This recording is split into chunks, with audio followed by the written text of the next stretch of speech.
item 3 with our peace officers report. Can I get a motion on this?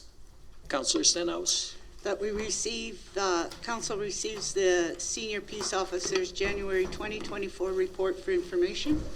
Thank you for that. I'll turn it over to Mr. Bloom. And Evening, Council, Mayor. January 2024. I'm open to any questions Council may have, but just to highlight dog license renewal were sent out. Had a dog attack. Dog was seized, quarantined for 10 days, released with conditions, and we had some parking issues, but any questions council may have? all right, Right, I see Councillor Stenhouse has got her hand up. We'll start with her. So I've been noticed spring has sprung, and I've noticed that we're having some other businesses come into town, like the Flag Guy, the seafood truck guy, Hutterites. Do they have business licenses? There have to be paid for, by, they're only annually, so yes, they should have them. If they don't, then So January is the month for business licenses. that's correct, yes. Yeah. So do you follow up on that, or who follows up on the business license? I'm issued from administration, any businesses that haven't renewed. If they need follow-up, then they ask me to do a follow-up. But I haven't received any. So who do I direct that to? Do I direct that to the CAO to follow up on business licenses, or do I contact you? Could I answer that, Alan? That Okay. councillors should be aware that any communication is directed through me, regardless of what individual department it's related to.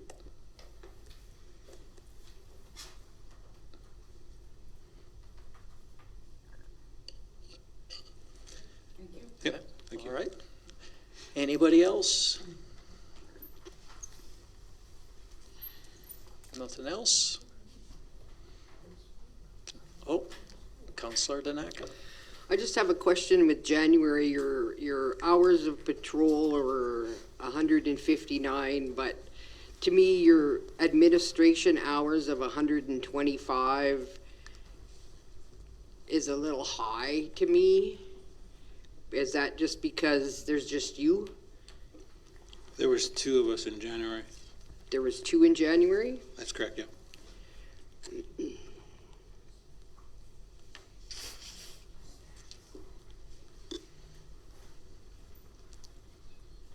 Is that your question? Do you have any other ones, Councillor Danaka? I was just curious as to the administrative hours of 125. I thought that was just because it was just Alan, but there was two officers on in January. So I'm just making a statement that it seems a little high. Yeah, okay. Well, and I think one of the things that I can add, as I know that the other person was not a peace officer, was in training, so would not have been able to do some of the patrols as a peace officer at that time. Yep. Councillor Martins? Thank you. Can you hear me, Bailey? Okay. Alan, so have we shortlisted, because I know you would have had a batch from the last time. Was there a second runner-up that would be appropriate, or is that something, do you feel confident that you've got a good pool? We've re-advertised, so. Okay, and secondly, I guess I didn't think about that, but I'll follow up. So are the trucks that come into town, do they have new licenses for this year? I guess to Bill.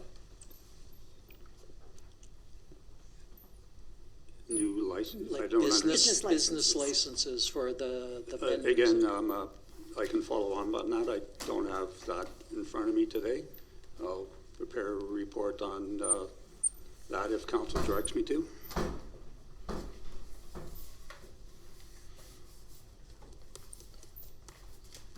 Okay, was there anything else? No, that's good. Anything else for, no, for our peace officer, nothing? Oh, Councillor Waco? Did you get a chance to speak to the lady with the dog concern in Silverwood? I know that had been, that email that came Oh, out. right. And that, was that forwarded to, was The that dog, forwarded? is that, We had, there was an email sent to some of myself and a couple of councillors with an issue and saying, with a dog and saying, how should we go about handling it? And just responded to get in touch with the town and yourself to deal with it. So I don't know if you'd heard anything on that. not in relation to Silverwood, no? Oh, okay. So they probably haven't followed up then, is what I'm assuming, or they might be coming to you. Okay. Yeah, that was on the weekend. Yeah, haven't heard yet. So. Okay, seeing no other questions, thank you for coming in. Thank you.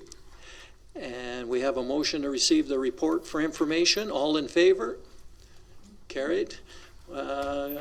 Councillor Martins, would you like to make another motion regarding the business licenses? So, No fancy report, just, just if the 3 or 4 trucks have been renewed for the year 2024. okay. So what's your motion? I'll move to direct administration to please present us with that information for next council meeting, March. Would the councillor be okay if I provided that as an update to my sales report? Or Yes, 100%. That'd be great. Thank you, Bill. All right. Any questions on this motion? All in favor? Carried. Moving on then to our minutes, 5.1, the February 10th minutes. Can I get a motion on these? Councillor Yashishin? I make the motion that council approve the minutes from the February 10th, 2024 Committee of the Whole as presented. All right. Councillor Stenhouse? So if you refer to 7.1, council went into a closed session. Council came out of a closed session, but there is no statement indicating what was discussed in the closed session. Well, it was the 7.1, it says intergovernmental relations, section 21 of FOIP.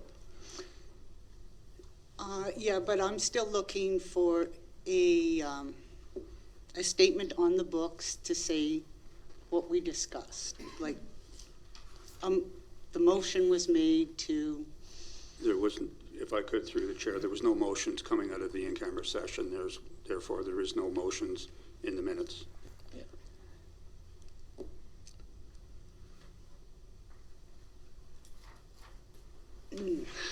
yes, but that's the step we're missing, is having a motion coming We out. have to comply with the MGA, so that's the requirements under the MGA. Yeah, if there was no motion coming out, then it was information sharing at that time in that meeting on the topic that was identified.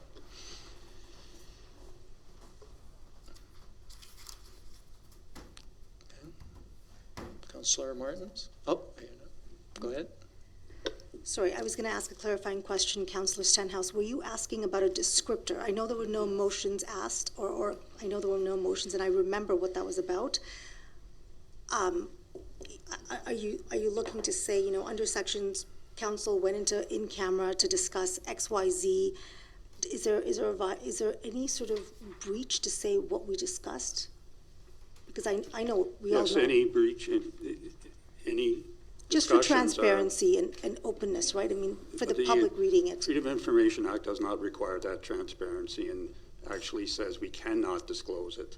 So council can do what it wants, but the legislation says thou shalt not disclose that information. Even as a header, like, hey, we discussed, But yeah, we did. intergovernmental relations Oh, I was, see. Yeah, that was what you give out to say this is what it's covering. Yeah. Okay, anything else on these minutes? Councillor So Martins? separate from that, we discussed some action items coming out of that. I know the one in particular that I'm referring to is having Growth Alberta come and visit with both the county and the town. We talked about the socioeconomic development and the post. I think there was consensus around council that we were interested in doing that. So, and there were a couple of other actions, and I thought we would bring it in somewhere. Not sure what If I could help the councillor through the chair. If you refer to 4.1, there is a request that council follow direct administration, draft a letter regarding dog handler position. So it would be appropriate if a member of council wished to make those motions, they could be action tonight at council. Again, council committee of the whole recommends to council that administration drafts a letter regarding the site status and potential future use of imperial oil. And the third one was one of the ones I talked to you about, which got lost in transition per se. So that is in regards to the regional economic development. So any member of council, after the minutes are adopted, could put forward those motions to this council meeting. Again, at a committee of the whole, we don't make any motions. We can make recommendations that we want to follow up on, so. I started to bring it up in my report last meeting, and I was told to wait here. So where do you want me to put in that motion? We can do it right after the business arising out of the minutes. Okay. Anything else on these minutes? We had a motion, sorry, go ahead. Again, if I could ask Councillor Martins if she wishes to amend the minutes to include the motion or the recommendation to council regarding the letter to the Regional Economic Development Agency. Yeah. So that was the third one that did make it into the minutes, so it is missing from the minutes. Okay, so can I make a motion to add to 4.1 subsection D that the council direct administration to put forth a letter to invite the Regional Economic Development, I believe it's President and Vice President of the Growth Alberta, to a meeting with our regional partners, so Big Lakes County, the town of High Prairie, and anyone else that council thinks to invite. When I'm looking at the minutes now, I see that there's an A, and then there's a C. But yeah. I'll make it a B. I'll make it a B for Yeah, boy then. there's a B missing there Yeah. that I see, yep. Okay, so I'll change the D to a B. Yeah. So we wanted to adjust the minutes to add in that 4.1B to, and council recommends that we invite Growth Alberta, thank you. Any concerns, questions on that one? No. So the first thing that we had is we actually had a motion to adopt the agendas. Adopt the minutes. What's that? To adopt the minutes, and now we're getting another one. So No, what we can we do, need to maybe a friendly amendment Yeah, by that's who exactly made it. the motion to start on this one. Councillor Yashishin, you made the motion. Right, Are you all right with changing your motion right.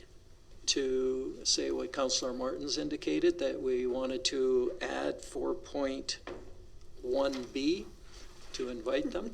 I was trying to think of the number. Yes, I do make that amendment. Okay, you're all right with that? Okay, so we have that. Any other discussions on these minutes? Councillor Danaka? Councillor Martins, was that the Rita that you were talking about? Okay. Okay. Just clarification.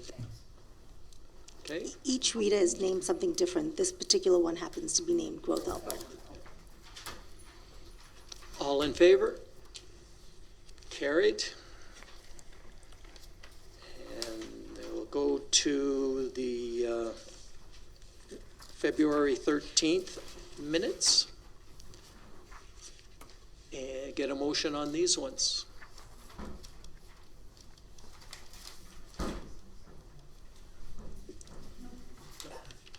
Councillor Waco. I'll move that we accept the council minutes from February 13th as presented. All right. Councillor Senhouse. So if you refer to 8.1, banking service setup requirements, moved by Councillor Waco, that council table the bank service setup requirements until February 27th, which is tonight, which is not in our package. If I could, through the chair, that's correct. I'm satisfied that the information the banks provided me no longer requires council consideration of this item. And number 13, the CAO's report and action list. It says it's carried, but there was no motion made to accept it. No. Because it handed it late, remember, and then we didn't, we ran through the Oh, That's right, we did it. very Remember quickly. we- Well, I remember we did it very, very quickly, but did we not make a motion? Yes, Oh. it was after we came out of camera, I Yeah, it believe, was is a where we handout. did it. Yeah, well, we made a motion and we did it afterwards, right? Did we not? Yeah, but what she's saying is that it's not indicated in the minutes that that motion was made. My recollection was Councillor Waco made the motion, so perhaps we can amend the minutes to give effect to that. Yeah, that's what I remember as well. Okay. So, Councillor Wakel. As amended. As amended, all right. Okay, go ahead. 17.1.1, confidential items. Again, we moved into closed session. When we come out, no motion was made coming out of the closed session to identify our discussion. 17.1, again, going into camera, was, the topic was personnel FOIP section 17. So going in, that explains why we went into camera, and there was no motion coming out. Right, so why do we not have a motion coming out to reference to or to make the public aware of what we spoke of in the closed session? Well, I think our CAO sort of addressed that, saying that when you're doing that, you're, under the MGA, you have to say why you're going in. You don't have to make a motion coming out saying exactly what you talked about, because it's identified in the why you're going in and the section of the agreement that you're doing it under. We have made motions coming out of an Oh, enclosed session. Yes, and if we do have a motion that we want to follow up on, and we want, then we make a motion coming out of camera that would say, council directs administration to do X, Y, or Z. So if I could, through the chair again, the MGA and FOIP specifically says you are not to disclose the discussions that happen. By putting a general motion or general information, council would be violating the MGA and or the Act. So again, coming out of in-camera sessions, and if council would like a legal opinion, I'd be pleased to provide a legal opinion that it would not be appropriate. Either there's a motion that's actionable or there's no notation of discussions. So predominantly in the MGA, you do not take notes related to the intent of the discussion. Only the motions of council are reflected.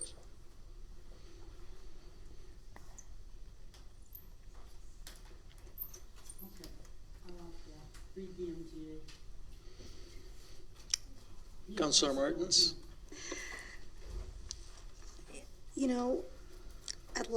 At the last delegation, there was somebody that, in the audience that spoke about us speaking in code, and I think that, Councillor Stenhouse is not interested in violating any confidential items. I think it's to keep a continuity. So if I were looking at our minutes 3 years past, it's hard to remember what it is. So I think, a topic for public I'm certain that public reading this, personnel could be anything. Personnel could be, was this relating to the theft, recent theft? Was it, So I think that without violating our discussion or breaching confidentiality is there something that we could have for milestones recorded?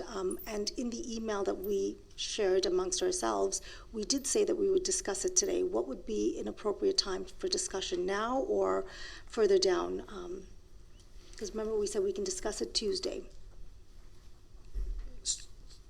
On this item, there was an email that was sent out, and your response, Mayor, was we can discuss it Tuesday. Oh, right, yeah, and we are sort of discussing it, but what I'm hearing is that we probably should get a legal opinion, and just to make sure that we're not violating, but at the same time, I hear what you're saying is that can there be more descriptors, even though we're meeting the minimum requirement? How much more can we put in to help clarify that so anybody reading this would know a little bit more about it, even ourselves going down 2 years from now? If I could, through the chair, there is a 2-pager on FOIP and what can be allowable and what's not allowable. I can circulate that to members of council, and it can be distributed widely. But the bottom line is the legal advice will be any materials that are handed out during an in-camera session must be returned. No notes are to be taken by anyone in the room related to a confidential item that's being dealt with in camera. So it's very, very, very restrictive because of the nature of the Freedom of Information Act and disclosure of confidential information. So that's the nuts and bolts. I can get a legal opinion that will obviously cost money, but I'm more than pleased. But at a minimum, I will circulate the two-page brochure that gives an overview of FOIP. An example, this isn't what we talked about, but as an example, that council came out of closed session discussing purchase of the AHS land. Now, we're not disclosing anything there. It's just giving everyone an idea of what we discussed. Yeah, council made the motion to, The motion, if I could. oh, go ahead. The motion was, and that the CEO be directed to draft a correspondence and distribute it to the local newspaper. So that was the motion. That's what I did. That was specifically the motion requested by council. There was no discussion about that coming back to council for discussion. The motion was the CEO draft an article and release it to the press. And that is on the public record. No, but I'm just using that for an example when I say when we come out of camera. We go into camera and we talk about dog licenses. When we come out of camera, to give a little bit of more clarity, that council comes out of camera and has discussed dog licenses. We're sort of going around a lot, and maybe what we should do is make a motion to bring this back to have, like we're talking about, we got a 2-pager and stuff that we can have on our next agenda item and see where we can fall so that we can, meet the FOIP requirements, but also be sort of clear and how can we accomplish that and have those kind of discussions. Because it's not necessarily a motion coming out of the closed session that says we're making a motion. The motion would be to direct administration to do something, which we didn't do, right? And that's why, but I think what you're saying is a little more descriptive of why we're going into camera or into closed session. Or coming out, just a statement. Yeah. Yeah, so we'll work on that one and see if we can clean that up a little bit to see if everybody can be good with it. Councilor Martins? first of all, is there anyone else? Because I don't want to feel like I'm monopolizing here. Anyone else before I go? Okay. So, earlier we talked about, I know there's a million bylaws and policies. On this particular item, is council aware of the process by which this is done? Like, just, is every councillor here aware that we're following process or not following process on this particular matter? Are you all convinced? Because we're all making this motion, and if if you say nothing, then I take it that you're all aware that the process is being followed. I just want to know if we're all aware that the process is or is not being followed on this particular matter. I'm not sure what you mean by the process on what matter. It's really tough to say what matter, but I don't believe we're following process. Number one, there was the element of surprise when we unanimously went into this motion. Number two, there's a reason why we have to have these agendas 4 days or 2 days beforehand. So we have the time to read, digest, assimilate what's being asked of us. In order to make meaningful decisions and sound decisions and correct decisions using tax dollars, it would be nice that the element of surprise wasn't, this matter came up at 9 p.m. or past on that particular day when some of us weren't even present in the room. So, I just want to know if council is aware that we're making a motion that really, in my opinion, only is not following process. But I don't know where to bring this up or how. Through the chair, the procedural bylaw is the appropriate place to bring it up, so maybe a review of the procedural bylaw would be appropriate. Again, any member of council can ask the administration report on any issue if council supports that motion. So those are two options the councillor or any councillor has tonight if motions wish to be made. And the point of not being surprised and having enough time to do the necessary research for council is much appreciated. Okay, so we're going around, and I know where you're going, and I think we can bring that up in a motion after to make sure we're following our processes in the future. Mayor, respectfully, we keep spending money, right? We're spending tax dollars, and it's not the procedural bylaw that I'm referencing. It is the code of conduct, and there is a very specific process. If all of council here has read the code of conduct, there's a very specific process, and we have said yes, circumventing that process, and I just want to make sure that council here is aware of it now publicly, and don't come back later and say, oh, I wasn't aware. I think Councillor Martins, that you're bringing up code of conduct. There were breaches to that code of conduct that brought up what we need to address. But There were alleged breaches. That's right. You can't make accusations when they're not proven or even they're baseless. So That's they were proven. They weren't proven. There are allegations at this point, unless I understand something incorrectly. No, and I think what you're getting at is, and we've got the item 17.1, we can deal with it at that time too, just to make sure. But I know what you're saying now. I understand where you're going, and we can have that discussion there. And so, and 17.1 today. Yep, Okay. yep. Okay, just finalize the minutes then. Anything else? We had a motion to receive for information. And I've lost track of what the amendment was. What was the one amendment? There was the moving of Oh, the right, CAO's report. And that's what it was.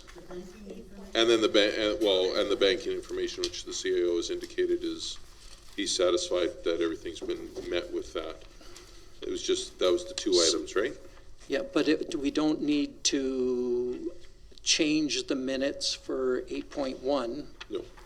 Because we tabled it, but we don't need to bring it back because the conditions were met, right? Yeah. So the only change then, Was the motion to accept the CAO's report? yes. Yeah. Okay. Right, Judy? That was, Yeah, Well, it says that it should be brought back to tonight's meeting, February 27th. And my point is, it shows up nowhere in our agenda for February 27th. Is it good, is it bad, is it? Well, There needs see, to be a report on that for February 27th. This is from, Yeah, we can do that under Business Horizon. Good catch. We can talk about that and put it on there. Because it was the motion that was made and it was carried. So that one is good. Okay, so we have the one change. All in favor? Carried. Now, business arising. We have a couple of, a business arising from the minutes, the one we were just talking about, which is item 8.1. And we've sort of addressed that one already, right? You know, I don't see any way to get it off the books per se, but I could suggest that I report further in my CAO's report saying that I was satisfied with the banking information, and that's why the report was not for council tonight. So I would just move that as part of my CAO's report. yes, because it was supposed to be addressed tonight. So, yeah. Right, but there was no need to address it, so.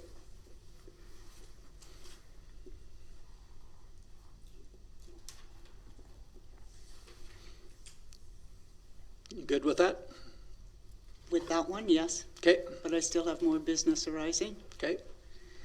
Tickets for the Elks Rodeo, 14.2.2.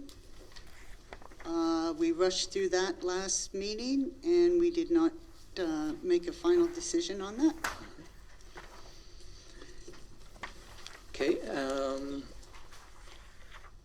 did you have a suggestion on what you would like to see happen? So make my motion now for the tickets? Yeah.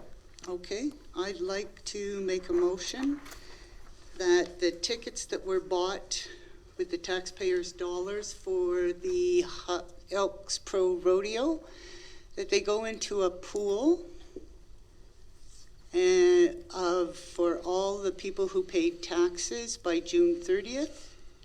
And we draw from there, 6 names from there for those tickets. Okay. Councillor Wakel?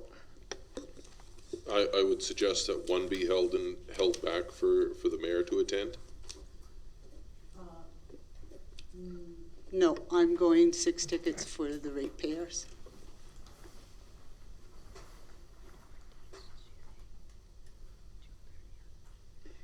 Can I hear your reasoning, both sides, please?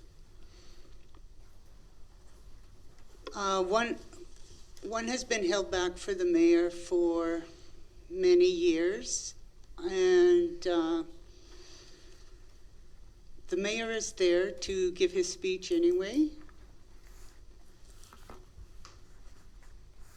He shouldn't need the ticket to go up and make his speech. You need the ticket to get the access to the, to the grandstand. You need the ticket to get the access to there, which is part of, and it comes part and parcel with promoting the town. Yeah, I don't know if they would let me up if you didn't have the pass. I don't know Yeah. that. They He- might, just because they are expecting. I'll buy the mayor a ticket. You don't need the other one. This poor bugger's been sitting here all night. He's got some big business to do. Oh.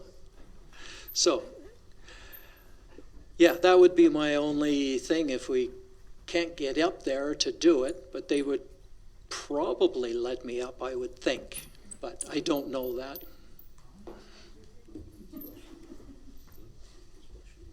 Yeah.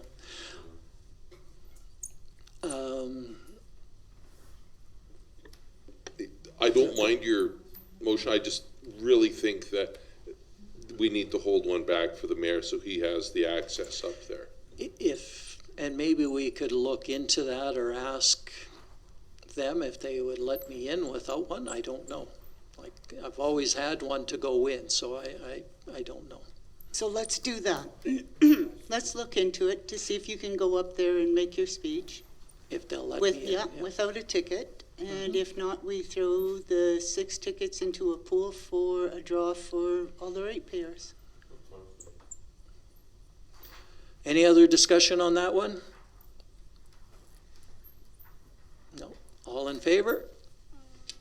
Carried.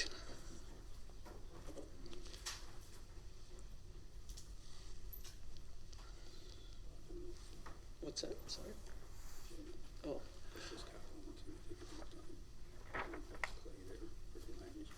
Oh, okay, we got some, okay, we've got somebody waiting on our land use bylaw issue, so we need to move things ahead quite quickly. And, yeah, you know what, if, We can, if, through the chair, if we have somebody that's waiting, we can, we can reshuffle if the rest of council is agreeable to that, so the gentleman doesn't have to wait. okay, well, let's finish business arising and then we'll deal with that, but I agree with you, we can readjust things, so. Was there any other business arising from the minutes that we need to discuss? Councillor Danaka. From the committee of the whole meeting, I just want to confirm that council sent the letter to the dog handler and to Imperial Oil. Well, and we also have a B in there Right, which, Yeah. and to the, to add on. which he will do to the Growth Alberta. Okay, so specifically under the committee of the whole meeting, that was the other one we wanted to follow up on, was the 4.1A. Committee of the whole recommends that they draft a letter on the dog handler position. And so we need to make an official motion on that one, so it's on the books to go out, right? So that's your motion, Councillor Danaka?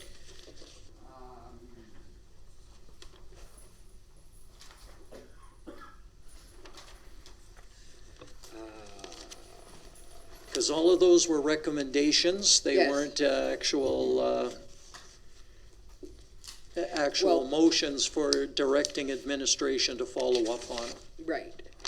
So I make a motion that council directs administration to forward the letter regarding the dog handler's position, potential dates for town to provide the community profile and attraction message, and seeking clarification on the timing and financial impact of the body cameras. Okay, And should we do that one and then do a second one? yes, yeah, Okay. we'll do them Okay. individually. So any questions on this motion? Which we had talked about in closed, or not in closed, but at the meeting of the whole, and where we recommended that we do that. Now we're officially directing administration to follow through on it. All in favor? Carried. Now, 4.1B, Councillor Martins will leave you with that one. So I move to direct administration to send an official invite to the chair and vice chair of Growth Alberta, inviting them to meet with our region. So that would include Big Lakes County and the town of High Prairie. I'm open to council suggestions if you want to add any other participants, our neighbors. Should we just send an invitation out to some of our regional neighbors other than the county and ourselves? I'm open to an amendment there, but that's the motion as it stands. Okay, I think we should, because at the workshop, there was a good show up from there, so Actually, I'd like, that's a very good point, you're right. I'd like to include in their Drift Pile, Sucker Creek, Peavine, and East Prairie. Those were the members that were in attendance, so from our region. Anyone else that we're missing? I just don't want to miss anyone, right? I mean, I want to be uninclusive. Okay, any other discussion on that? Sorry, You want to make that amendment? I'll make that amendment, and while Gift Lake was not present, they're in the same zone, so let's include. Okay, And Gruard. Capuino.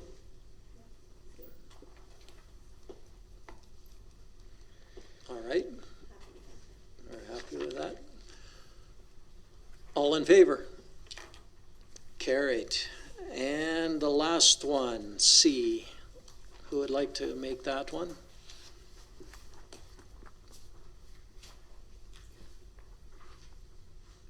Councillor Danaka? I make the motion to direct administration to send a letter regarding site status and potential future use of the Imperial Oil property to Imperial Oil. Okay, any other discussion on that one?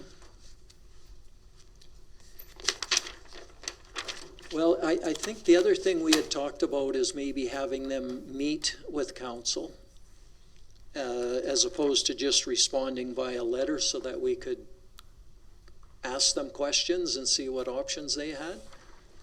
So yes, through the chair, we'll incorporate that into the letter. Okay. All in favor? Carried. Now, I think it requires unanimous consent of council, but Mr. Mayor, I would move that council bump item 11.1 to now on the agenda. Does that have to be a motion, Bill, or is it just a general consensus? well, we should vote to make sure that we make the motion to move that agenda item, and council would agree. Yeah. So you're making that motion? Yeah, to bump it up to now. Okay. Any discussion on that? All in favor? Carried. All right, so we'll go to item 11.1. And can I get a motion on this?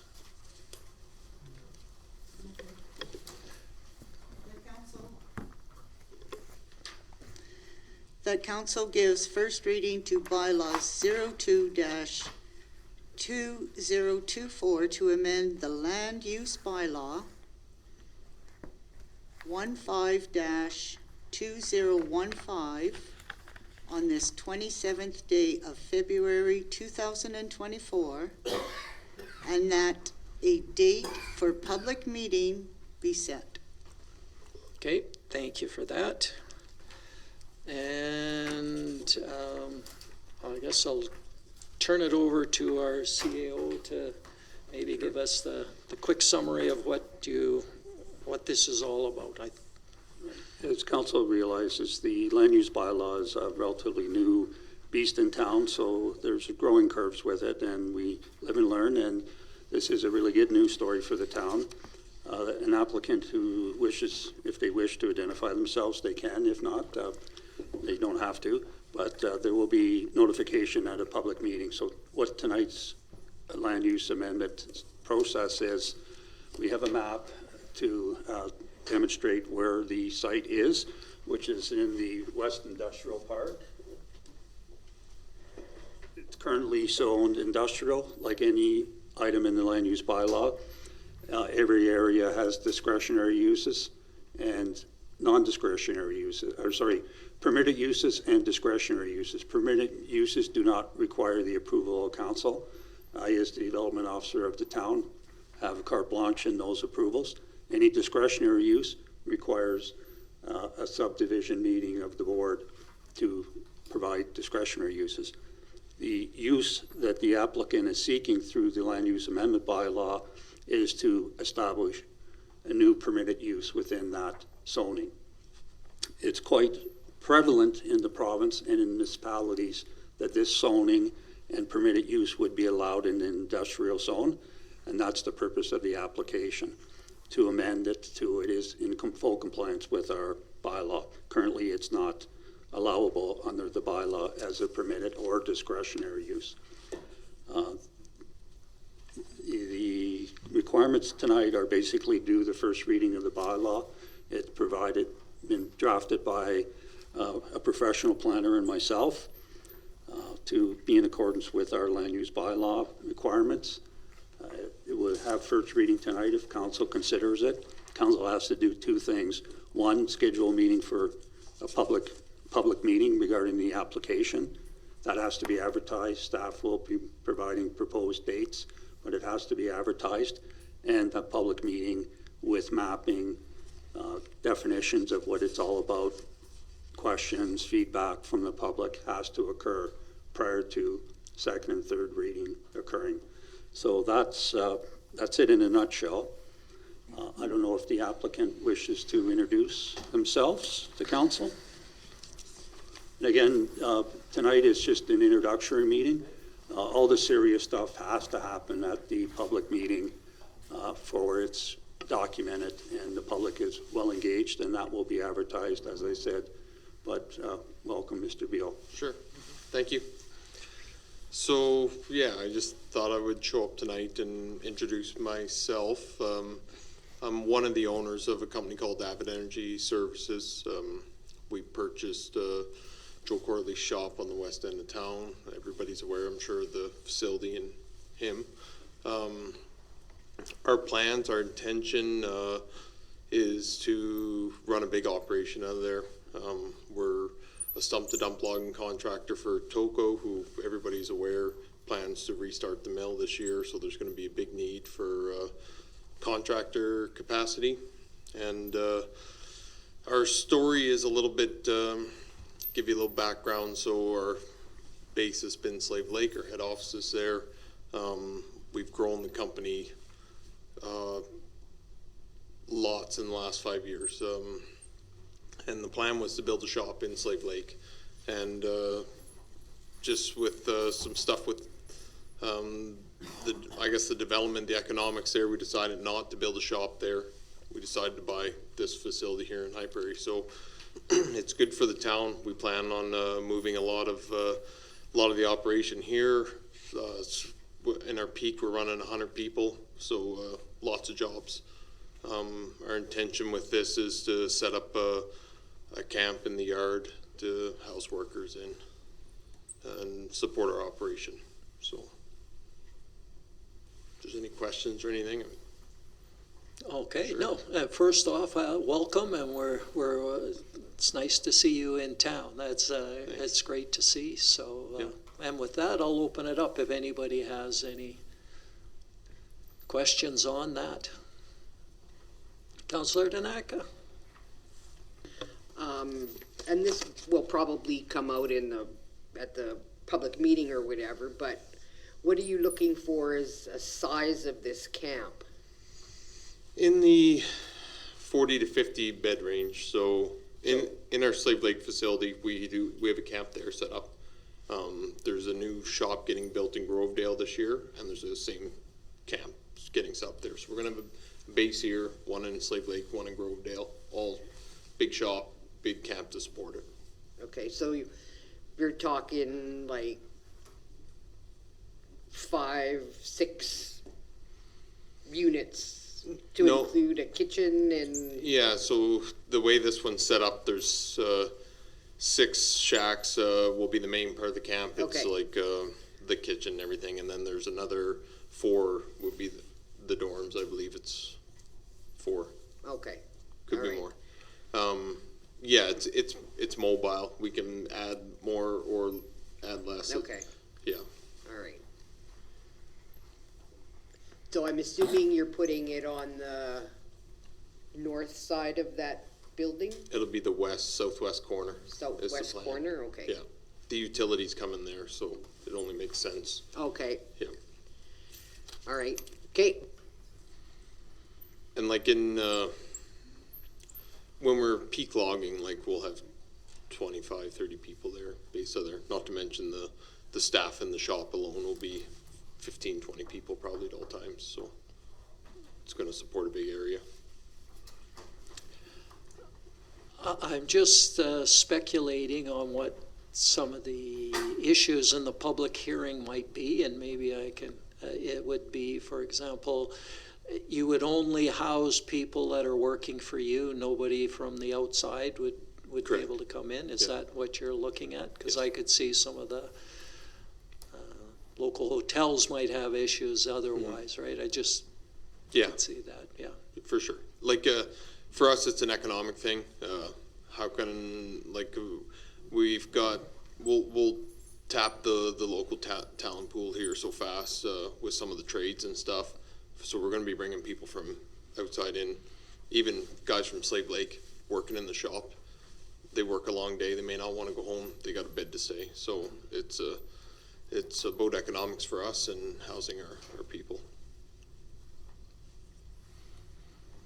Well, I know that, as a general thing, our hotel rooms are pretty full already. There's been occasions where people can't get rooms in town, so, when you have a big operation moving in and trying to, it could cause issues even further, so. We were that is- working here this winter and experienced that, and Slave Lake is experienced the same thing. Yeah. Our camp there's been full, and the hotels are full there too. So, Yeah. and I should mention too, like we do oil and gas work, civil earthworks.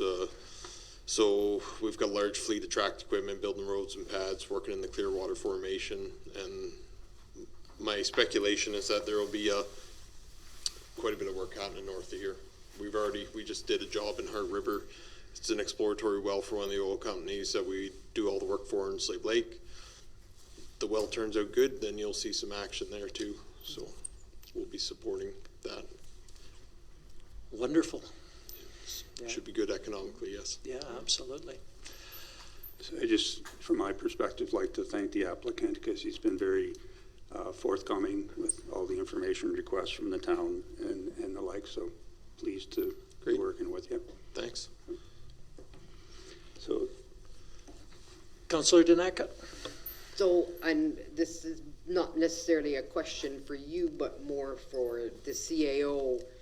Is this camp unit taxed separately than the whole building area?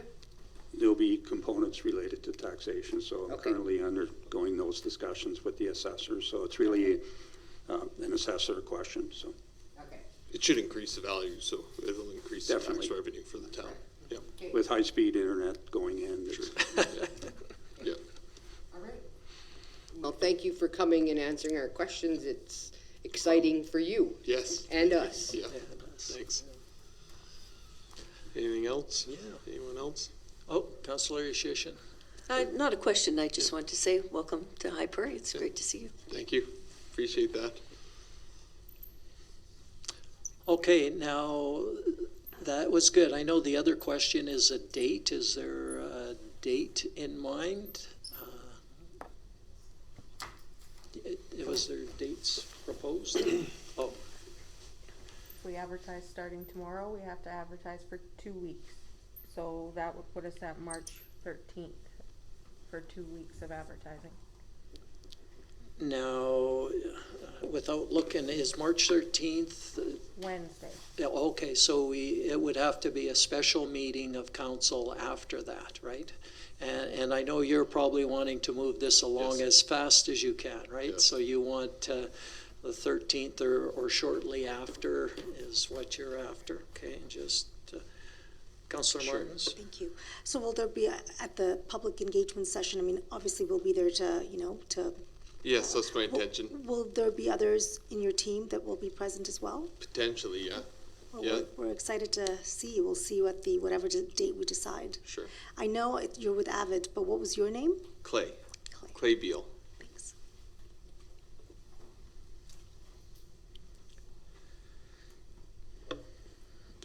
I'm just wondering, I know for myself, the 13th doesn't work, but the 14th does. Would that be all right with council? And Clay, I guess, also, if that works, because Sure, yeah. Councillor Martins? Sorry to throw a wrench into this. We have upcoming in our agenda an event for the 14th and 15th. you know, if council decides that, that Spring Leaders Caucus. So I'm just wondering, can we, I know 13th doesn't work for you, no time on the 13th works for you? No, Would the 16th really kill it? That's a Saturday. Crap, okay. And Well, do what, the next week, anything in the next week? 18th, what's the Monday, yeah. 18th is Monday. yeah, I'm just, what do we have, sorry, just on the, Potentially, the what? Mayor's Caucus meeting. Oh, some people might be gone for that. Okay, I got you. I know I wasn't gonna go, so that's why I don't have it down. Gotcha, okay. Does that work for you? Yeah, 18th is the best for me. This is a business coming in. It's the Yeah. one. Yeah, well, that's, We'll bring a 'Cause- cake for Chris. It's the day after his birthday. well, we can back up and to be, I mean, I don't have to be there. So we can go ahead with a meeting without me there if the 13th works and that moves things along quicker. The 18th, right? 18th is better. 18th? We have two choices, 18th the is better. 13th or the 18th. What do you want? The 18th works best for me. Okay. Yeah. The It's a- 18th, it yeah, is. it's Monday. We'll all be there. Sure. Yeah, What time are we thinking, evening? sure. I'm open on the time, whenever works best. Do you live in Slave Lake, so you have to come in? Yeah, but I'm traveling here every day right He now. can sleep at the camp, yeah, that's right. Yeah. Okay, well, you guys pick a time. 6. Yeah. That way, Sure, yeah, that works for me. March 18th at 6 o'clock. So, but I would suggest that just be in the council chamber here. There'll be various materials that are required to be posted, and the applicant and town representatives will be there to answer questions of the public.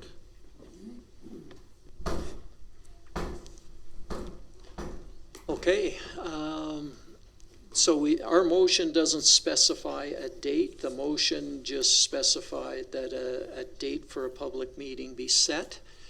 Can we do a friendly amendment to say it be set for March 18th at 6 p.m.? We can do that, friendly amendment, All right, so, in council chambers. okay, yeah. Anything else before we vote on it? No? All in favor? Yep. That was the first reading. Yeah, that was the motion, first reading, and then we'll advertise, and then we'll be having the public hearing on the 18th at 6 p.m. Thank you very much. Thanks, everybody. Yeah. Again, welcome.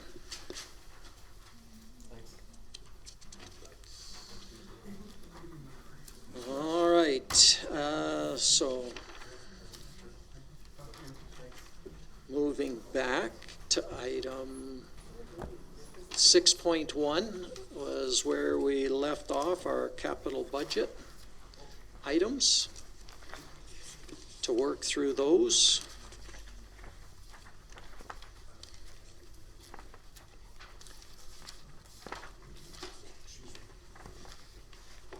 Councillor Martins? Sorry, I know we moved on to 6.1, but under business arising, Donna had something for the committee of the whole. We made those motions, and then Councillor Wakel quickly moved on to Mr. Beal there. The second, I still have a business arising from the minutes. May I? Or is this? sorry for jumping the gun. No, Yeah, you said it, I didn't thought want to we had interrupt. done it all, though. We did the first one, but I didn't want to interrupt. You know, he was quick, he's so quick, and in the interest of time for Mr. Beal, I was fine with that. Simple, I just have a quick question Go on ahead. 17.11.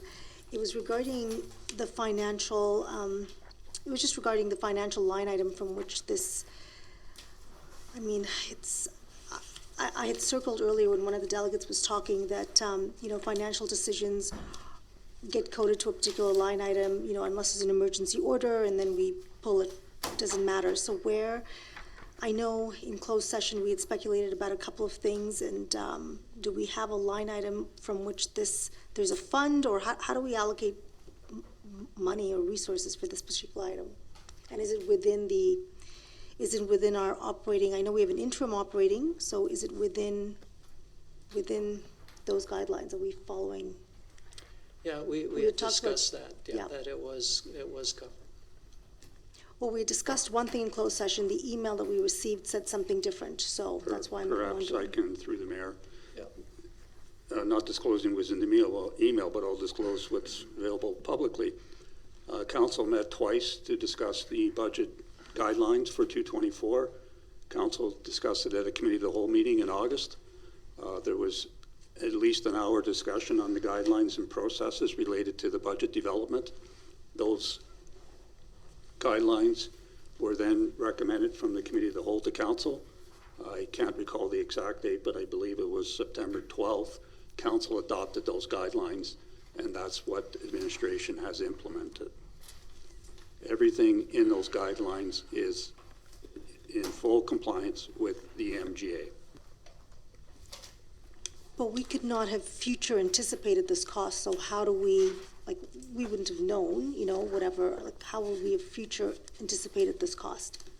I'm not understanding your question. There's a binder of documentation council's had. It's not specific to the budget process, it's specific to the item 17.1 in the minutes. Right, that item is provided in the base operating budget, and council has been advised of that. Yeah.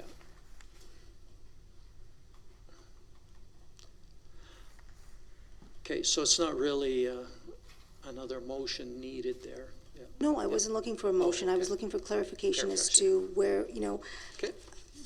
it's coming out of the base operating budget, and how would we have known about something in September that hadn't happened until February or January, whatever? I'm not too sure what your question is, Councillor. But I We guess can't that anticipate anything that happens during the course of the year. There's base budget allocations provided on a contingency basis for numerous items within the budget. So what line item is this coming out of from the base operating budget? What sub-line item? It would be under legal expenses Okay. and/or moving- consulting. I know. Item 6.1, capital budget.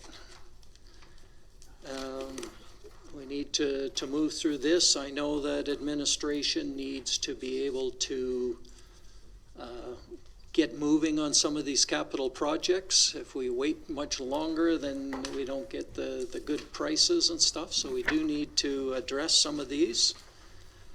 And so let's start with our capital project list and go through these. The first one I'm seeing here is the raw water backup, but I don't see that on the list up top.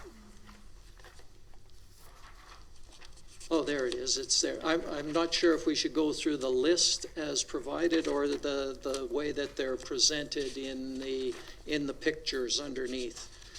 I would suggest just use the pictures because it's more, the information's all there. Okay, we'll go through the pictures then, starting with raw water backup. Councillor Martins.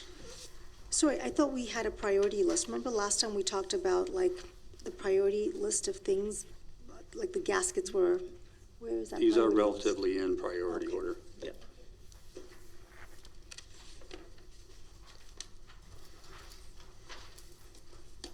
Okay, so raw water backup, the request is 400,000 to have a backup power situated for our water reservoir so that we can have water if power happens to go out. This would be a backup generator to make sure that we can get water to our water treatment plant.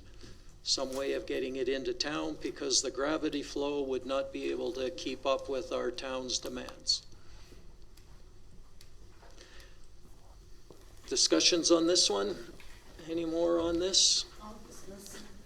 You'll what? Oh, actually, we should probably start with a motion and then we can do the discussion with each one of these. Do you want to start with a motion? No? Okay. The council approved the proposed 2024 capital project list as presented January 30th. No, we're doing one by one. Well, he's.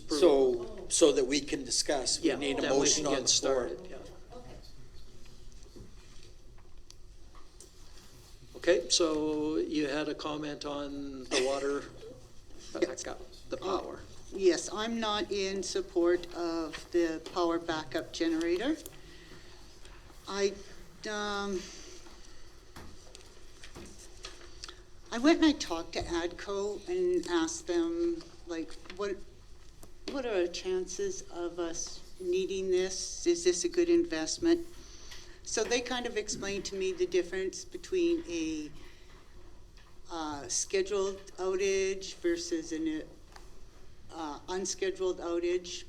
And in a scheduled outage, the power wouldn't be off for more than 4 hours. In an unscheduled outage, maybe 4 to 6 hours. And it's just a big investment for it to sit out there and never knowing if we'd have to use it or not. We have a lot of rental companies in town. Should we need a generator, we could get generators from a rental. Should it become an emergency, now we have access to, if we declare a state of emergency, we have a lot of government access then to access generators.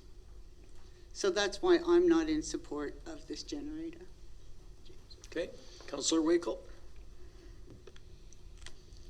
Thinking back to the discussions that we had during the budget deliberation on this item, the size of the generator that we would need for this is not something that's readily available, and if there does happen to be one kicking around, somebody else is going to need it probably at the same time, because we're talking about a massive disaster that's happening, such as the wildfires that we had last summer. And given the amount of snow that there is out there, I think last summer is going to look like a barbecue at the beach.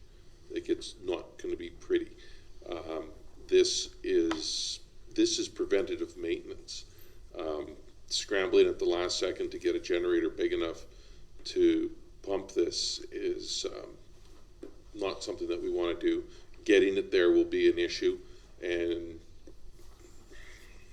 no, it's a big ticket item, but we're trying to close the barn door before the horse gets out.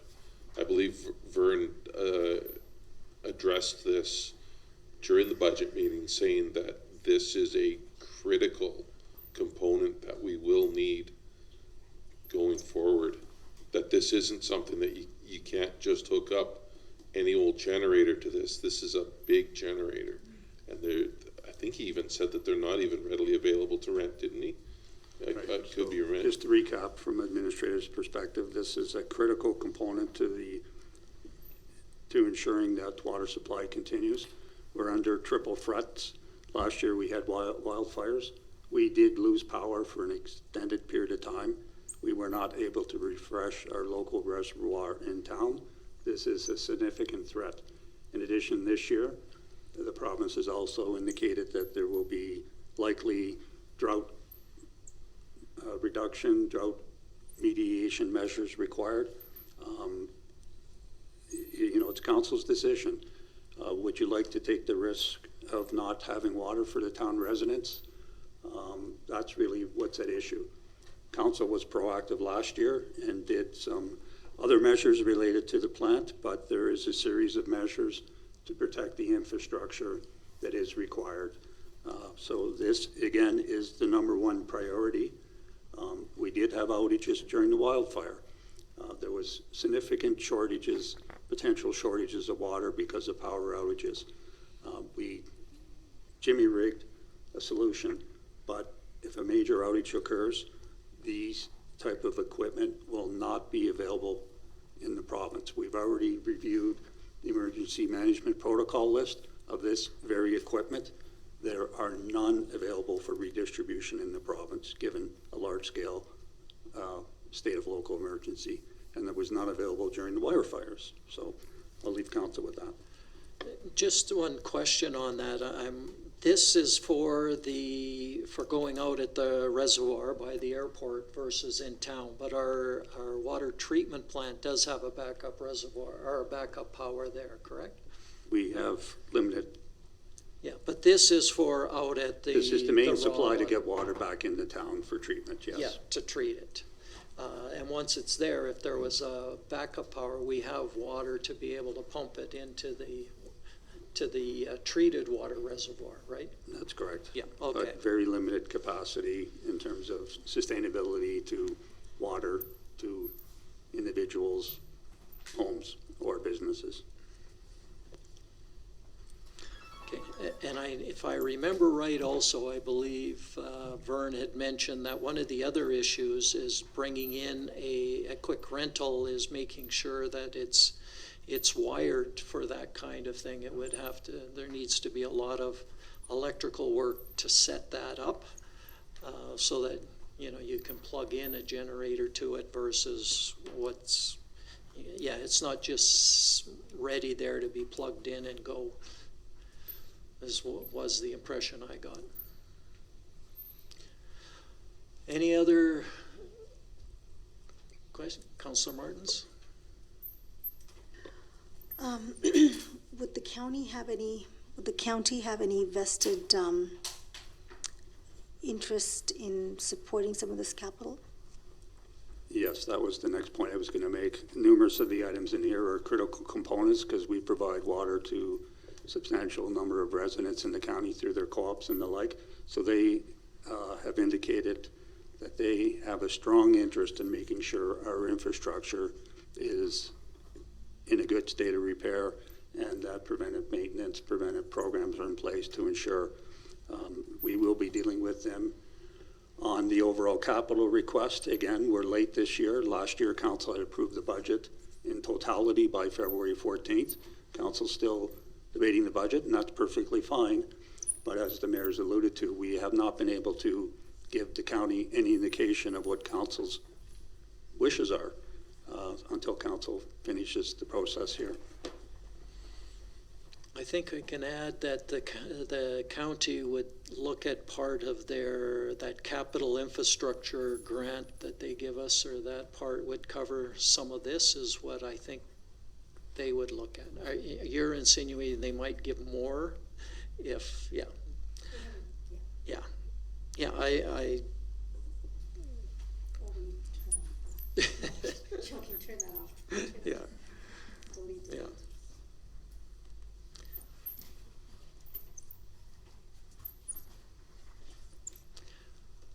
All right, Councillor Shishin. I was just going to emphasize that, you know, during an emergency situation, it's really not the time to be trying to put something together that might work. There isn't that amount of time to do that, and this is protecting critical infrastructure. So it, you know, really, the superintendent, I think, made it quite clear at that time. And I'll just say it again, during emergencies is not the time to be. We need to have these kind of things in place so that we're ready and we're backed up for such an event, if it does or would occur. All right. Sorry, just one more point. Council may recall approximately 2 months ago, the Minister of the Environment wrote a letter to all municipalities in the province saying, be prepared. And this is one of the items that is part of preparedness. And they have not provided any indication that they're going to fund these initiatives, but they've requested an action plan from every municipality in the province to say, what are you doing to address these issues that are fast approaching, going from a planning contingency mechanism to full implementation of dealing it as an emergency management event. Councillor Martins?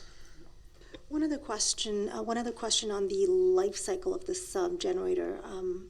What is the life cycle? And, you know, if we don't use it, I mean, does it kind of, you know, how when you don't use something, does it get rusty? I mean, pardon the elementary question. Again, through the chair, yeah, but it will get rusty, but again, there'll be a preventive maintenance program to run it so many hours a year to make sure it's in a good state of repair and and all those things. Generally, a generator of this size may have up to a 40-year life cycle, in that range. Again, a lot of this heavy sort of mechanical equipment is not based on age, it's based on hours of operation. So that could vary. If we have 5 years that we're running it consistently, it's going to shorten the lifespan dramatically.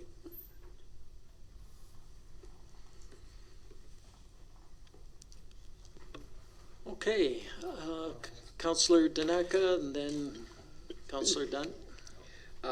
From what I remember with Vern speaking, that he was saying that we did have that issue, and the CAO alluded to the fact that this just does not just impact us, it impacts the county and those people that we supply water to.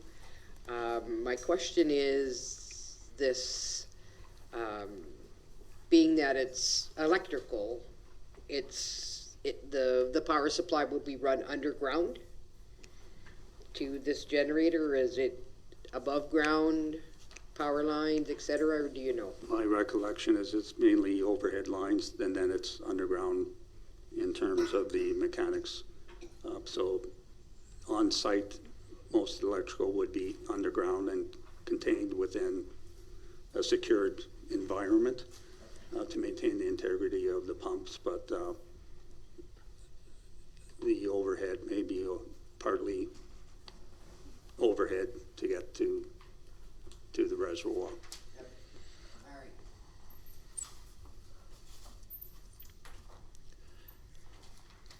Councillor Morgan? Sorry, one last thing, guys.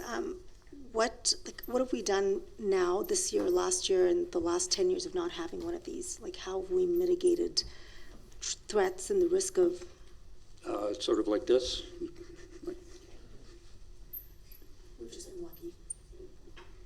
Lucky, and I believe the CEO said that we kind of jury-rigged something last year, but you don't want to be relying on something that's jury-rigged during an emergency. I think part of it really came to light with the fires and the water going out, but it could be a big windstorm, could be an ice storm that knocks out power, those sorts of things too, so. We have a motion, we can go, oh, he said no. Oh, okay, yeah. A motion to, oh no, we have one motion, but I guess if we have a motion on the floor, I'm just sitting here thinking about this, we got to deal with that motion before we can deal with another one. Yeah, I didn't think that one through very well. Because we wanted to go through one at a time to identify them.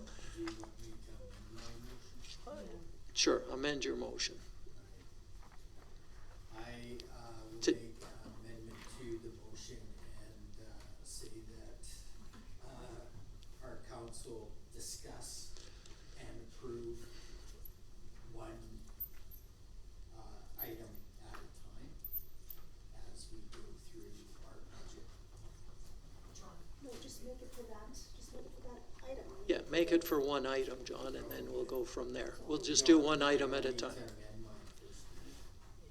Well, if you, yeah, you're making a motion to amend your first motion and just deal with the raw water backup, Okay. what motion you'd like to. Could I suggest some just protocols to make sure we're in full compliance with the MGA? Yeah. That the motion would be appropriate. Whatever motion you're making, refer to the project and the amount. So, for instance, that council approved the raw water power backup supply at a cost of $400,000. I'll make the motion that the council approve the raw water power backup at the cost of $400,000. Okay, we've already had discussions around that, so we'll go to a vote. All in favor? Opposed? It's carried. Moving on to raw water bank stabilization. Would somebody like to make a motion on this one? No, that's nice. I'll I'll move that council approve the raw water bank stabilization. I'm not gonna say that 5 times fast. The raw water bank stabilization project, for $200,000. Okay, discussion on this one?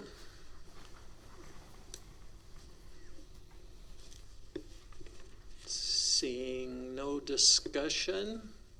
Oh, Councillor Stenhouse. Too bad Vern wasn't here. So this is for when we overfill the reservoir? Not for when we overfill, it's just to stabilize the banks so that they don't wash away. Like, there's parts of it right now, and some of the pictures are showing that you can't see it really well, but it wasn't really stabilized with riprap and stuff so that just the dirt could wash away. They wanted to stabilize those banks so that the water doesn't run out of our reservoir.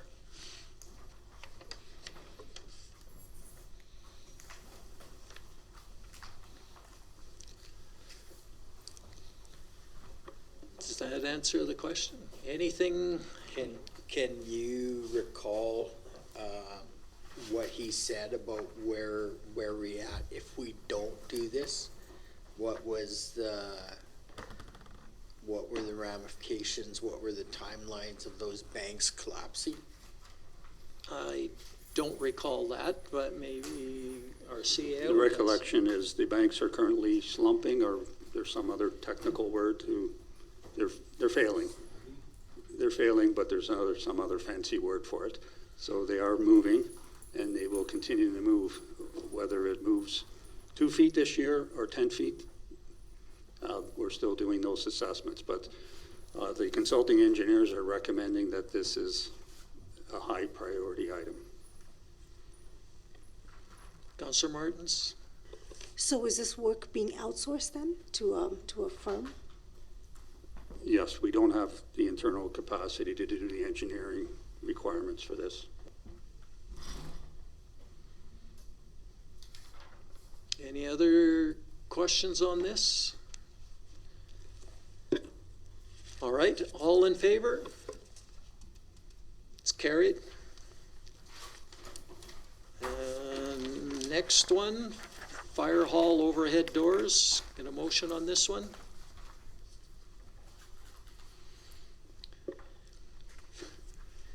I'll Councillor move Dunn. that council approve fire hall overhead doors as at the budget of 36,000. Okay. Questions, comments on this one? If we- Councillor Wakel and Councillor Danaka. Yeah. If we get 44 years out of the new doors, then like we did these ones, then it's a good investment. Okay. Council. I can't remember what the fire chief had said. There's probably no grants available for this. I can't remember if he said there was or not, but again, 36,000, supply chain issues. I mean, the doors don't work. Can't get the fire trucks out. Something major burns down. Like the delay in getting services to the needed areas for me is just a little too risky not to do. And I believe the fire chief had said that right now they could work for another 10 years, but he's not going to hedge his bets on them because they are quite old already. Yeah, and he did mention that he couldn't get parts for these ones anymore, so that was part of the issue, is that if they did break down, you can't get parts to fix it. So just to clarify, the doors will always open. They can do it manually with a chain. Right, he said they can do it Yes. manually, but to me, those extra 2 minutes or 5 minutes or however long it takes them to open that door manually could mean a dire situation for someone or something. So the doors, again, just for clarification, the doors can open manually, but the crew will probably be tired opening the doors because the doors weigh hundreds and hundreds and hundreds of pounds. So, so it's not a typical garage door at your home. They're heavy-duty industrial doors. So.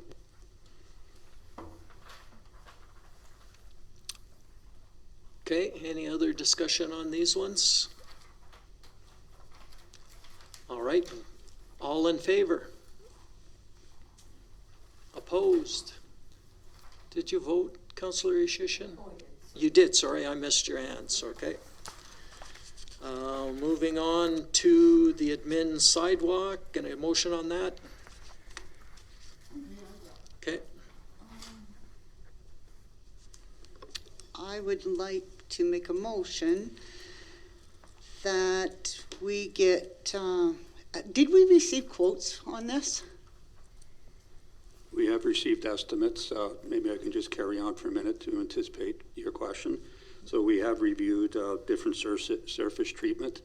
The big issue is the electrical work. So regardless of what surface treatment we may go to, whether it's rubberized or concrete or whatever, the overall budget doesn't change dramatically. So the issue really is, do you want to improve the sidewalk and electricals, or do you wish to defer it? Okay, so my motion then would be to defer this at this time. Okay, discussion on this one?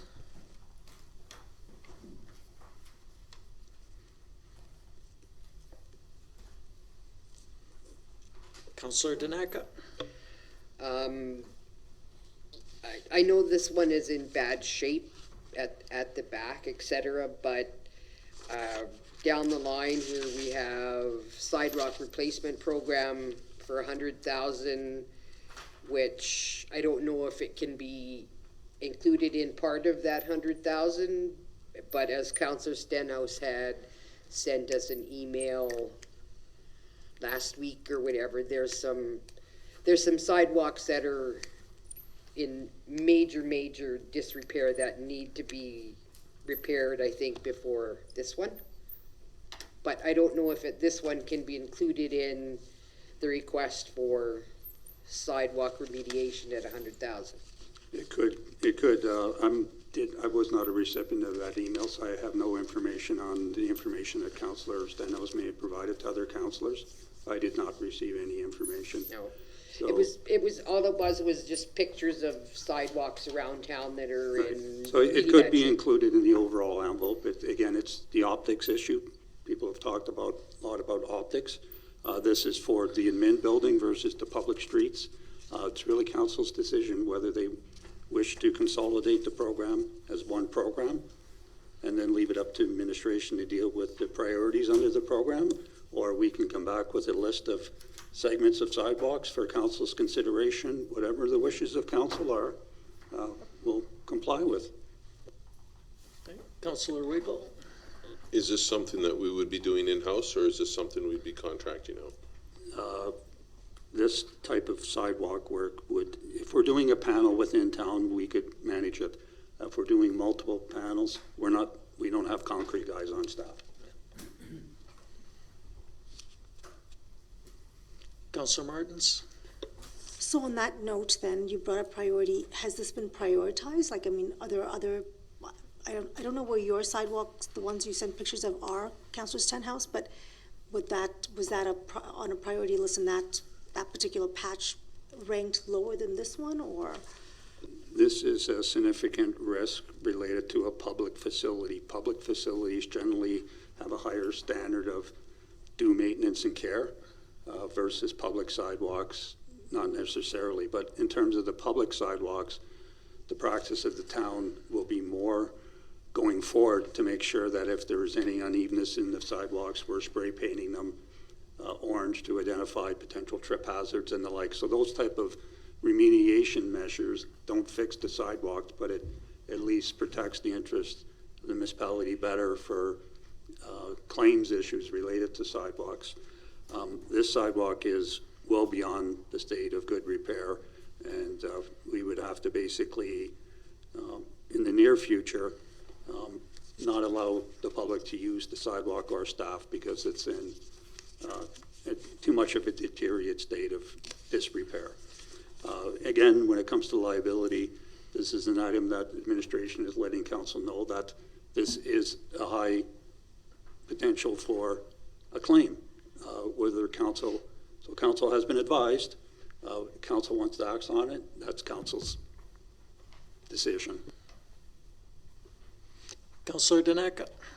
And I believe, I believe this particular sidewalk has been brought up to council before, like maybe the previous council, through the CAO saying that this really needs to be looked at and repaired. They mitigated some of it with, I think, asphalt a couple times, and now I think it's just beyond patching. It needs to be a full repair or reconstruction.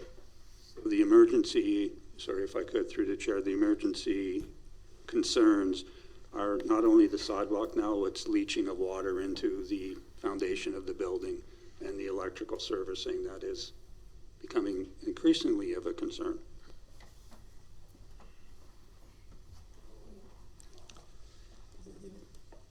Go ahead, Councillor Snyder. So, Bill, just to let you know, I was walking around and the pictures I was taking are of a public sidewalk with the rebar coming, the rebar is out of the ground. It is a tripping hazard. It is in worse state than this. And this is a back entry to the town office. That is a well-used public sidewalk that I believe should take priority over this. And I would concur with your comments, Councillor, that the introduction of the $100,000 sidewalk program is based on that very comment you're making, that the town has not had a proactive sidewalk replacement program, and that's why staff have brought it to council this year. But there are other needs in the town, so leave it to council. Council's the one that sets the priorities of what's funding. I don't get a vote in this, so. So this is to all of council. I'm concerned about this drought. And I don't want to be spending money on all these capital projects that, if we don't have water, are our sidewalks a high priority? I would like to defer some of these in case we need to do an emergency trucking in water, pumping in water. I think that needs to be on our radar, that we can put these sidewalks on hold.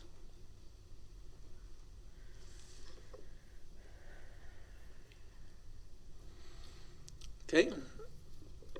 Oh, Councillor Dunn.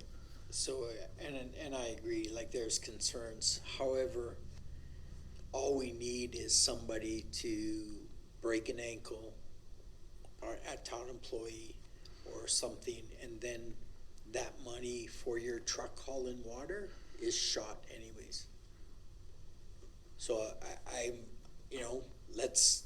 what's the balance? Like where we need to figure something out, because our town employees are, we need them. They help run our town, they help do the work that we need completed. And if you have somebody that is injured because of a sidewalk, it becomes a concern. And then if they happen to sue, we lose that money for the truck anyways. Councillor Daneka, then Councillor Ishishin, Councillor Wakel. The other thing with this is, if by chance somebody in the public is walking from the arena and walking that way and falls and trips and hurts himself and decides to sue the town, one of the questions that will be coming forward from lawyers or whatever is like, did you know that this was in sad repair? Yeah, we did. We were told that it was in bad shape. And you didn't do anything about it, so that's bad on you. So, yeah, you knew it, you didn't fix it. We're giving this guy exactly what he's suing for. Another way to look at it. Councillor Yashishin? I guess another thing is to consider, you know, it's been identified that there's electrical services there as well. You know, the 40,000 now, or maybe the 50,000 later, when it creates more damage to the building foundation. You know, it's, I guess, you know, it's that balance of, if you push it forward, are we gonna be, excuse me, are gonna be paying more in the future if there's more damages that are gonna come about with that? All right, Councillor Wakel? It needs to be done. I know what you're saying, though. There, like, if we used our asphalt machine to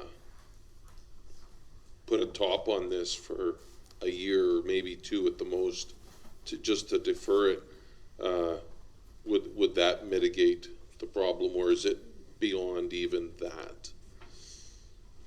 I know that's probably a Vern question, but It's problematic. I've been here for whatever it is, 15 months, and these have been filled 4 times. So, you know, the bottom line is you got to do some excavation of the surface for the asphalt to adherence and all that. So it's, once you've gone that far, yeah. Okay. This 40,000, okay, so we're just seeing the back. This 40,000, what is it doing? The back? The back, sorry, Councillor, through the chair again, the back and partially the side, including electrical service, and hopefully some reinstatement of the gutter drainage along the wallways here. You see there's a slight couple inches of gap between the building. That is water grading. All that water grading is not functioning correctly, so the water's not draining properly and all that. So it's basically all inclusive, including new curb stops, because the ones we have there, those little tiny ones, they just get pushed around by the trucks and the snow plows and the like. So it's to provide better barrier protection for the electrical services and the drainage flows. Drainage in the back lot is problematic. There's, you know, issues related to drainage from both rinks and how that is actually drained out the back doors, and it's drainage is an issue. So have we got quotes from contractors on how much it would be to replace these? We get, on all the projects, the general protocol is we get an estimates from contractors, or we use the Alberta Construction Price Index for similar work. We consult with other municipalities to see what their unit costs are. We will not be going out to individual contractors until the project's approved, for we don't, you know, we have to comply with council's purchasing bylaw. So we don't go out and get formal quotes until the budget's in place. It's improper for any municipality to go out asking for formal quotes in good faith without a budget being approved by a municipality. That's what's considered fishing in the industry. And if we start doing that as municipality, will not be receiving too many bids from contractors. So yes, we've done the necessary background work to establish the budget. And will these bids will go out to the local contractors? All bids are available on Alberta Purchasing Connect, which is the major site for municipalities and the provincial government within the province. So everyone has access to that site. So there's no guarantee that our local contractors will get this bid? that we could bring in someone from out of town?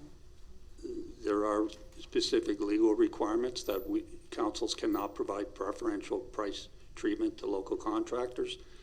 There's interprovincial trade agreements that prohibit those things from happening. So unless council provides a formal policy statement that provides some relief to local contractors, it's basically not legal. You would hope a local contractor could do it for less because they don't have to house people coming from our commute here. Well, that's just it. I'm hoping that this Yeah, you is would hope. tendered out and a local contractor gets it. But no guarantees, you would hope, with all of these projects, right? Okay, we've gone around this one lots. We have a motion on the floor to not approve these sidewalks at this time, to defer them. All in favor? Opposed? Okay, so that motion is defeated. Would we like to make another motion to? I'll move that the admin sidewalk repair and replacement be part of the budget for $40,000. All in favor? Opposed? All right. I'd like to, just in the interest of time, and I'm looking at, we're going to be just a lot of time getting through these budget items. We may need to, I'm kind of thinking that we get together to go through the last of these items in a separate meeting because we got other things to get to in our council. Huh? Yeah, tomorrow could possibly work, but would you guys be amenable to something like that and getting another meeting to finish these off? Yeah, we need to do it quick. Yeah, I don't think it can be, Well, it's got to advertise for 20. Yeah, you gotta advertise a Yeah. bit. If I Yeah. could, through the chair, there is some housekeeping to do on the operating budget side too. Yeah. So really, what is the intent of council, just to deal with the capital or deal with the budget in totality? I think we should set another meeting date for both and nail those down if there was any questions. Councillor Martins? Okay, if we're doing all in operating and capital, let's do this on a Saturday, like where we have a day, because it's not a 6 or 7, then it's a longer process, because I've got some very specific questions that I'll put in writing and to be prepared for that meeting. If we're just doing the rest of these, sure, we can do it. But I think that, you know how it is, we've done this multiple times now. It's not an evening quick thing, but that's my only one vote. Okay, I'm okay with doing one more budget meeting to nail down I thought this was going to go much quicker because we went over these in our last budget meeting, all of these capital items, but so perhaps at this point we can pick a date. We've got a request on this weekend. No, sorry, I'm already booked for this Saturday. March 9th. Yeah, I'm good for March 9th.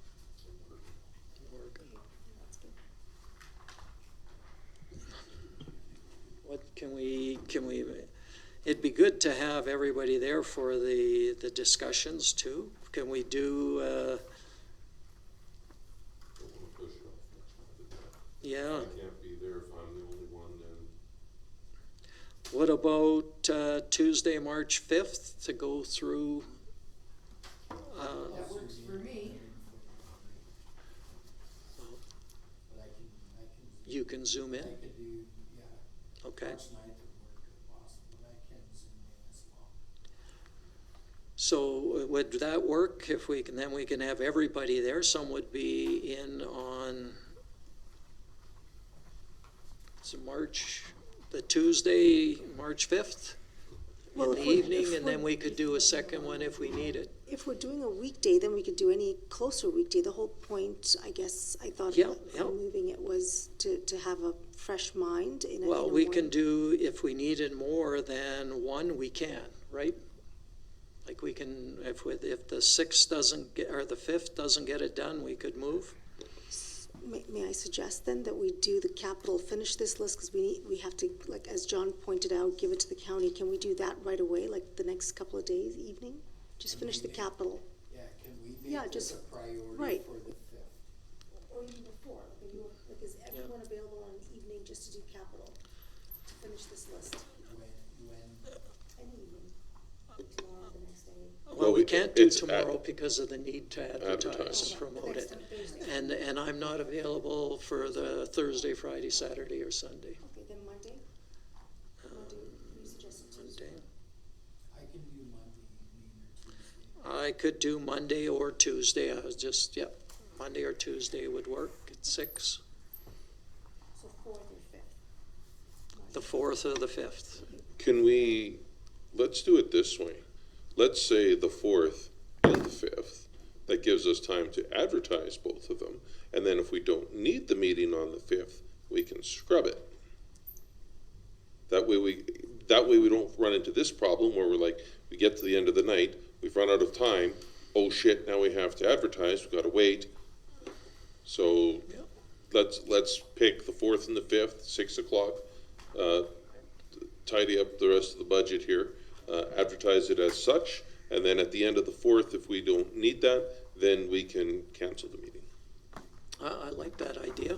The rest of the council, I have a good idea once in a while. it's a good idea, yeah.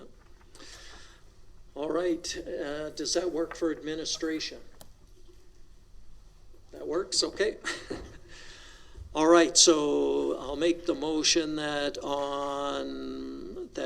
council meet to have budget discussions on Monday, March 4th and Tuesday, March 5th, starting at 6 p.m.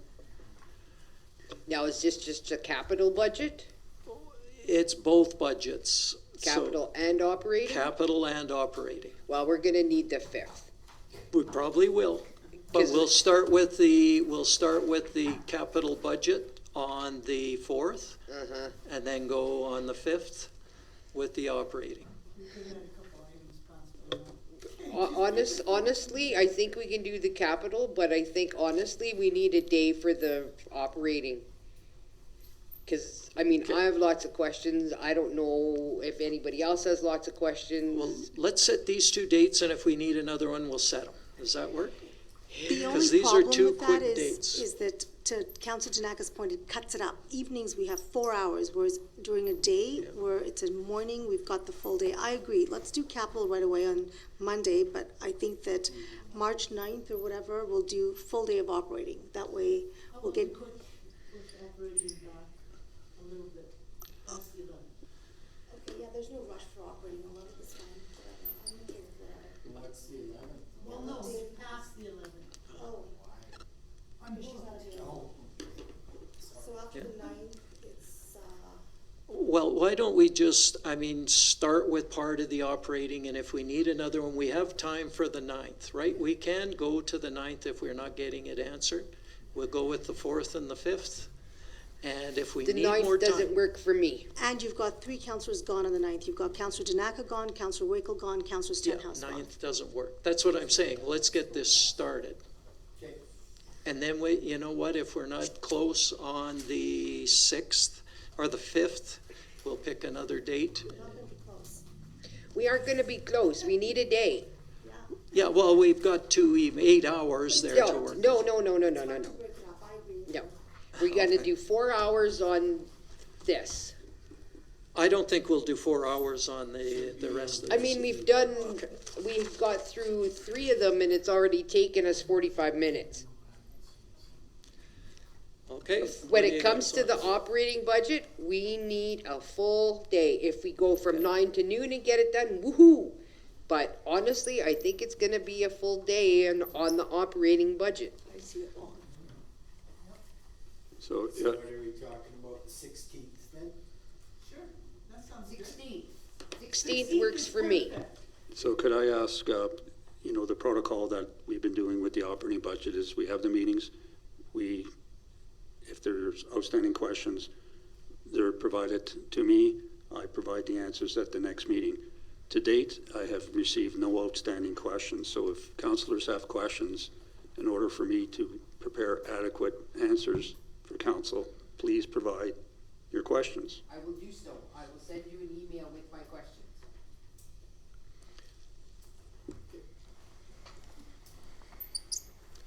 All right, we're going around a lot on this, but we got someone to have a full day and not break it up.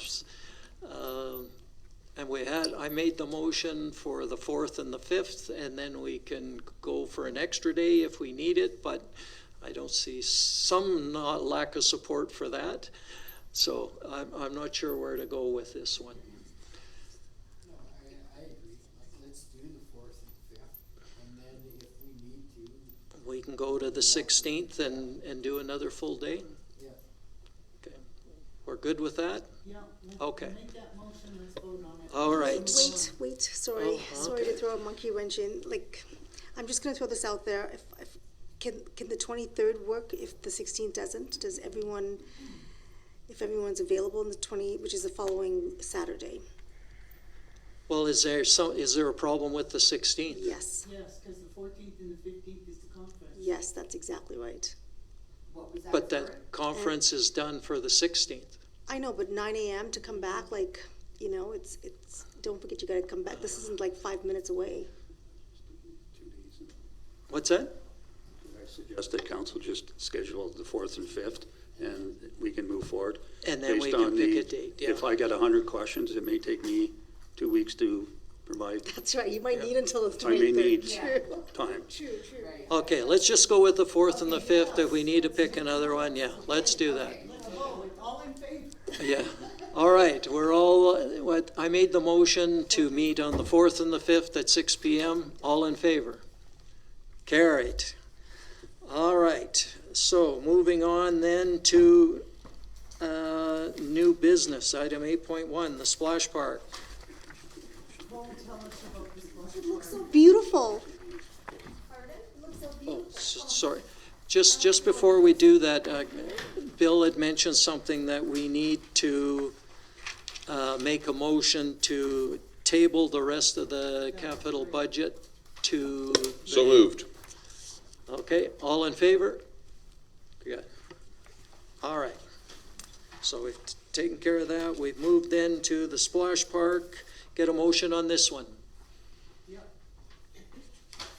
I'm gonna make a motion. Okay, That council approve, in principle, additional forwarding planning regarding the splash park and engagement with the county on this regard. okay. And I guess I'll open it up for superintendents who have been waiting patiently to talk on this and probably the next one, or no, not the next one, the one after that. Yeah. but- So we have a sponsor that wants to donate $400,000 to towards the construction of the splash park. There's concept A, B, and C, which would of course be up to both councils, I guess, to agree upon with how much they want to subsidize it. And all the dollar amounts are there. The survey results, 56% of respondents said that they would like to see one. Probably a lot of the young mums, I'm guessing. And there were 2 separate surveys about that. Then there's concept A, so it's not just size, it's also the features that you put in, because they all cost money, of course, so. We decided that the south side of the pool would be the best area because there's drainage there, electricity, water. We have our lifeguards who are already doing water tests because with the recirc system, you're using chlorine, so you just have to make sure that your chemicals are all balanced. And then we take in weekly water samples already, so we could just include them with that, so it's no extra expense there either. So that's why we decided on that area. JC Park is a little bit secluded and out of the way, and I don't think it would be the best spot for it just because of vandalism and whatnot that happens in there.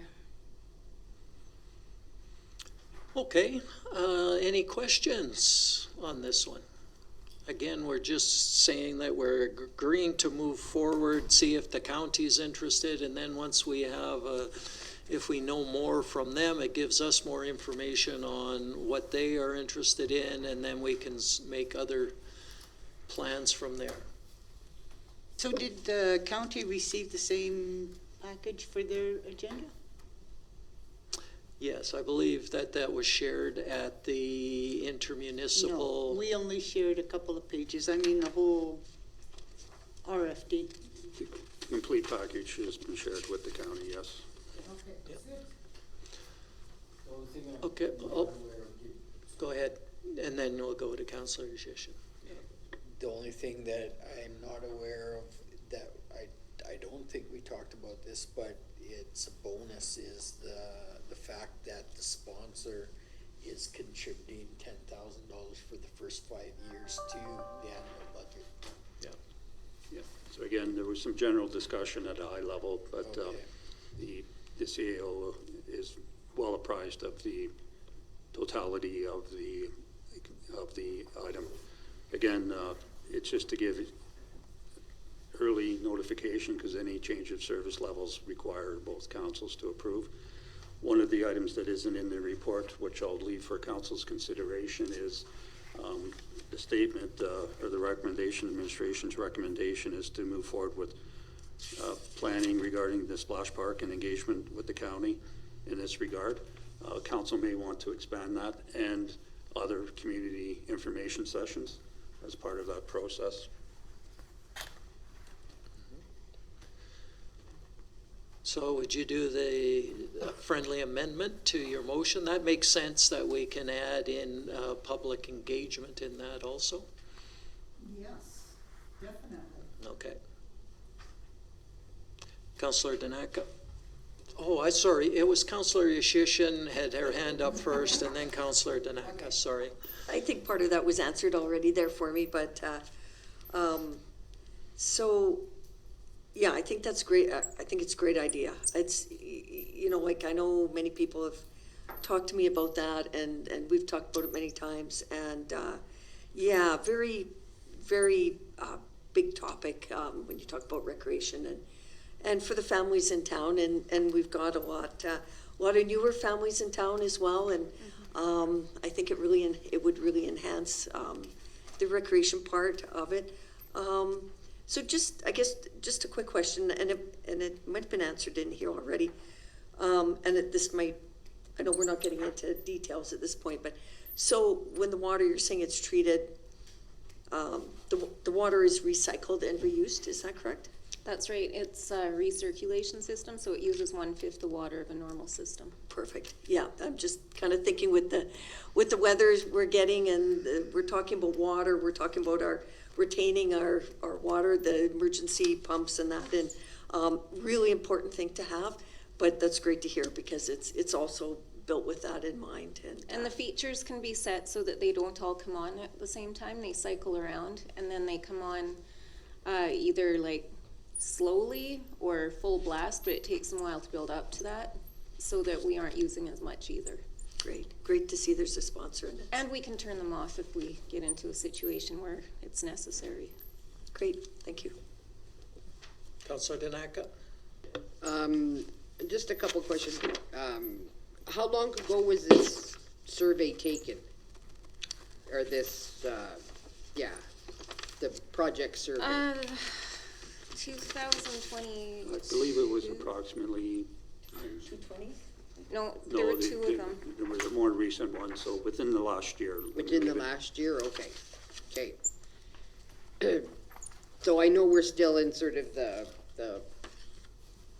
planning stage or forward planning, but if you use your like the dollar range for the splash park concepts are from $539 to $748. So if I use the $748 and take away the $400,000 from the sponsor, that's still gonna cost the town $348,000. We also have 20,000 that was raised before my time Okay, towards a splash so you park. take that out, but it's still Yes. $300,000 that it's gonna cost the town. And at this point, you probably don't know, but I'm curious as to the cost of insurance. Of insurance. Of cost of the I'm not insurance. sure about that. I would have to I'm look just, into I'm it. just curious. Those are my questions, but that may come up Yeah, later. no, that's good if we get questions now, because then we'll be able to answer them in future discussions about it, so. I could give you, through the chair, an estimate, but don't hold me to it. Given it would be part of our blanket insurance, the insurance would be minimal, probably under $5,000 a year to insure that feature. Councillor Wakel? She was first. She went, Donna went, you're up. Oh, okay, I'm third. Sorry, I went the other way. No, my question is there any? Put your mic on. Oh, sorry. My question is, I didn't notice it in here, but is there any contingency in here for cameras to be, like security cameras, to be pointed at this thing? Because yes, a lot of people want this. I've been hearing about this for quite some time. My concern is that some jackass is gonna wreck it. And I wanna have a crystal clear picture of them so we can see who's doing it. Even if it's I know when they built the log cabin, God, was that 20 years ago, there was a camera pointed right at it and it was on the local community channel. People watched it. So if there is some sort of even a live feed that could be done, we got fiber now, point a camera right at it, people will watch it. We currently do have a camera that faces that small parking lot on the south side, so it could be adjusted. Is it good? Depends what you call good. I want to be able to tell who it is. I don't want to see a gray blob. It's working for now, and that's all I can say. I don't know. I don't know how detailed it would be out there. It'd probably depend on the weather and Yeah, whatnot. we're getting into a lot of detail. Yeah. So. It's just, if you want to know the questions. Yeah, no, that's So good. I think what I would suggest, if there are quick suggestions, comments, that just lay them out, and administration will bring that into the consultation and forward planning process. Go ahead. She asked a question that struck my curiosity. So if nobody's at the park, do these things still spray off, or are they motion activated? They're motion activated. Perfect. Yeah. Thank you for all your work in putting this together. It's very nice. Oh, you're welcome. Councillor Martins? I realize this is preliminary, but what's the completion build time? Like when, like next year, this year? Well, I started talking to one of the contractors last summer, and he said that they could, potentially scope out the area in the fall. So I don't think it's that huge of a turnaround time. It'll depend on how many bids we get on it and how fast the contractors can get to work on it. So that being said, realistically, this will not be constructed until next year. We have consultation with the county. We have potential consultation with the public. There will be a tendering process. That will take us numerous months from now. And it's not great to contract and go to bids in the middle of peak construction season. So realistically, I would suggest that construction would not occur to 225. Okay, we have a motion to proceed with some of the planning and check with the county. All in favor? Carried. Moving on to the Spring Municipal Leaders Conference. Get a motion on this one? This is the one that you said you wanted to go to? No, Or is this the one that you said you didn't want to go to? I'm not able to go to this one, but Okay, I'll make the motion that council approve councilors to attend the 2024 Spring Municipal Leaders Caucus in Edmonton from March 14th to the 15th, 2024, and direct administration to do the bookings as needed. Who would like to go? So could I provide council some information? The budget provides for one counselor to attend. That has been historically what's been provided in the budget. If council wishes to amend that, given that there are another significant conference that council's already approved, which is the FCM conference in Calgary, there will be an amendment to the budget required. Councillor Martins? So I was just gonna ask about an agenda, or, you know, what's the, what are the, like, I went to not last year's, whatever year it was. I believe all members of council receive the push-outs from Alberta municipality, so there was a recent email actually yesterday. So if you haven't received that, I'll circulate it, and the agenda is out with the discussion topics.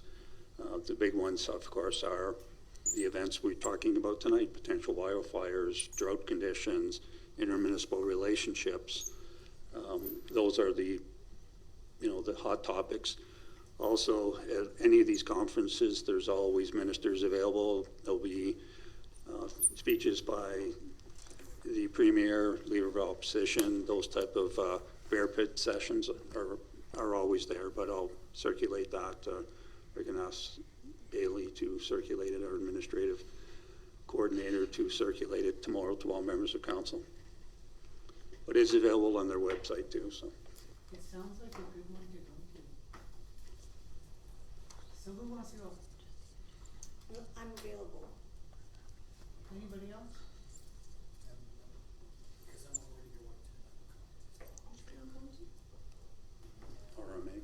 RMA. I'm going to finish this motion then that we approve Councillor Martins to attend the 2024 Spring Municipal Leaders Caucus in Edmonton from March 14th to the 15th, 2024, and direct administration to do the bookings as needed. You have to have the CEO. Isn't that the most? The counselor and CEO. But Judy's motion was just counselors, Yeah. one counselor. Not including the CAO was her motion. Yeah. That was it. So are we gonna vote? Yep. Because Well, we can have a discussion, because there is a difference there on whether we want to approve the CAO or not, and maybe there's a friendly amendment or not, but, huh? Or the counselor. Or the counselor, right? We haven't had that discussion, so we'll start off with the counselor. Anybody have an objection to Councillor Martins attending on behalf of our council? Seeing none. Anybody want to discuss about having the CAO being able to attend the conference? I just want to ask, what's the reason for not including him? I just read the first option. I wanted to move this along so Ramona could go to bed. Yeah. And go to the So, Yeah. a friendly, There's- would you be open to a friendly amendment to include the CAO?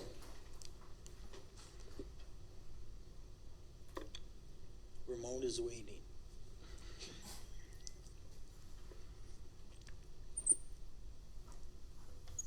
What's happening? Well, we're waiting on you.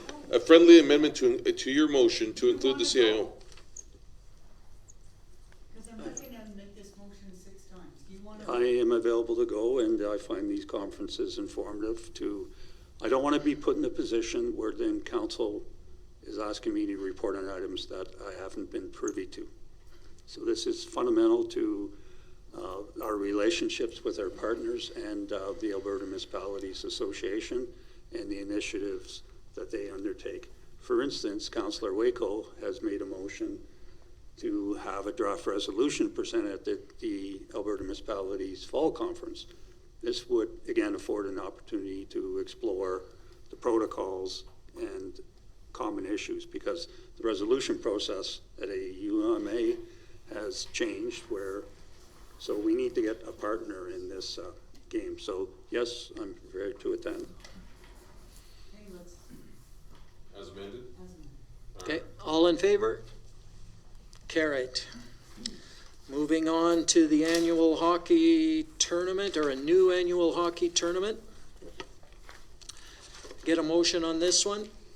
That the ice season be extended until mid-April. All right, and I'll let Ramona, you can give us the quick highlights, and then we'll Okay, ask so the questions. I was really excited about this, and I love that it's in memory of Star. I would like them to stay in High Prairie. They want to make it an annual event. I talked to them today and asked if next year they would be interested in moving it into a weekend in March so that it's not interfering with the gun show. So that's where our little bit of our problem lies. We would have to put in a lot of hours to get those rinks out in time for them to move in on. They said they would start moving in on Thursday morning instead of Wednesday, so they gave us an extra day, but So yeah, that was my question on all of this, is we do have the gun show scheduled in, and we need to be able to have them go in. That's not a question. It has to happen if we're going to support this, because they've already been booked for quite a while and everything else. So for me, that's the deciding factor, is the ice surface would have to be ready for sure. And dry and ready. And is there any chance that they could move earlier with this tournament? no, because of their culture, they want, Star's time of passing was April 10th, and that's why they want to start it on the 11th, and they would like to have an opening ceremony and whatnot. So what are the, sorry, James, what are the possibilities of getting the ice out and the pads dry? Like, is it doable? I've taken ice out really fast. You can't don't stop, basically. I've looked into possibly renting a Zamboni, an extra machine, so that we can have 3 operators out. I would run the Zamboni myself. A little bit of a problem is our machines are natural gas, so it takes a long time to fill them, but if we get a propane Zamboni, it'll be easy to switch the tanks over. So it'll be a little bit of an expense, but the way that I was looking at it is in the 10-year capital budget, I have a new ice resurfacer in there for next year, and you have to order them a year ahead of time. And so if it would get approved next year, at least we would have had it here and could have tried out a Zamboni instead of an Olympia and whatnot. It makes more sense because the dealership for Zambonis is in Edmonton and the one for Olympias is in Cochrane. So if you need to get a machine serviced, it's a lot less expensive to have it moved there. So there was just a whole bunch of ideas that I'm just trying to make this work. So, because I really don't want to lose another hockey tournament. Councillor Wakel? Okay, so they're gonna finish on the 14th? Right? Yes, and what she's- time are they gonna finish at about? Like 6 o'clock, 8 This is o'clock? their first year. They're hoping for 26 teams. They don't know if they'll get that many because the other reason that it's for that weekend is because it's Treaty 8 and then it's Native Provincials and then they were going to be the next weekend. So they're pretty big hockey weekends all around. Well, I took a phone call from Daryl this morning, Yeah, very concerned I about talked to him this. as well. He said they can make it work, but they have to be in Thursday morning for sure. Yeah. So if you can tell me right now that between Sunday night and Wednesday night, you can have that ice out, then If all goes well with our equipment, I already talked to the staff and mentioned that there's going to be some graveyard shifts. and they're all okay with this? Yeah, and Rick was away today, but we'll be talking about it more tomorrow. So to go ahead with this, we'll have to have a really firm plan in place, and then we just have to trust that our machinery is not going to break down on us.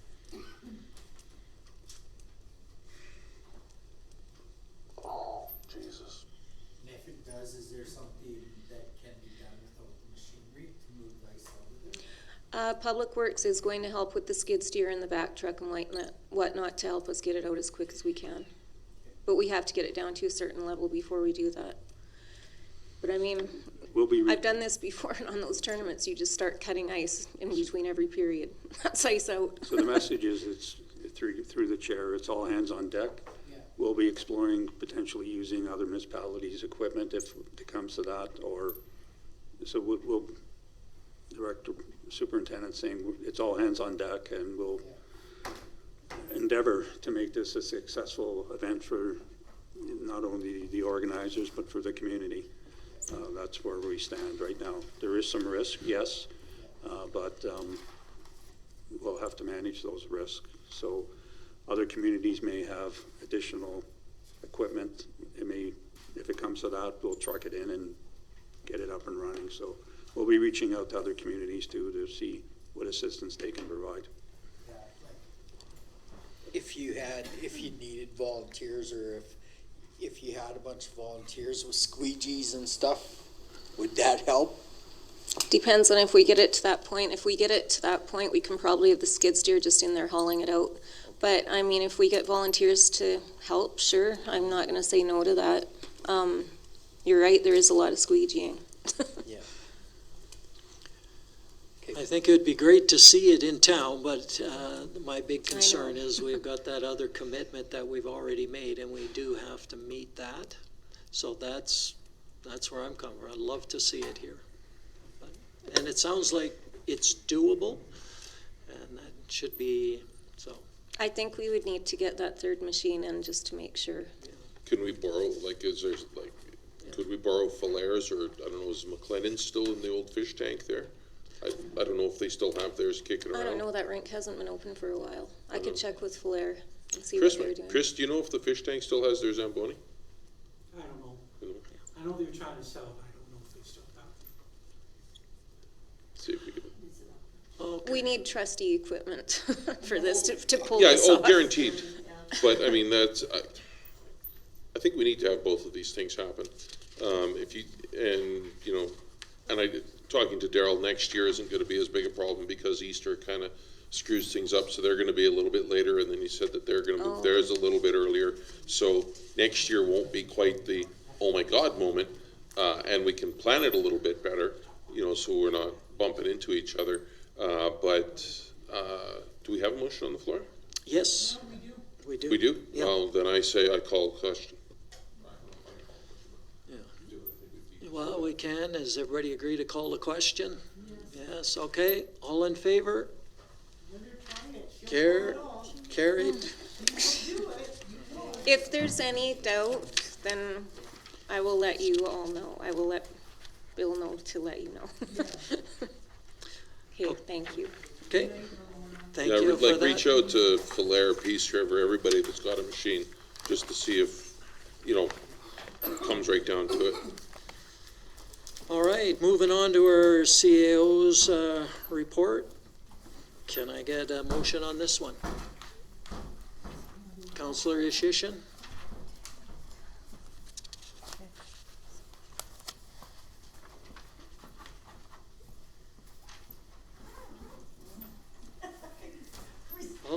I'll make the report that we accept the CAO's written report for information. All right, so I'll turn it over to our CAO if there's anything he wants to add to what he's got written or highlight.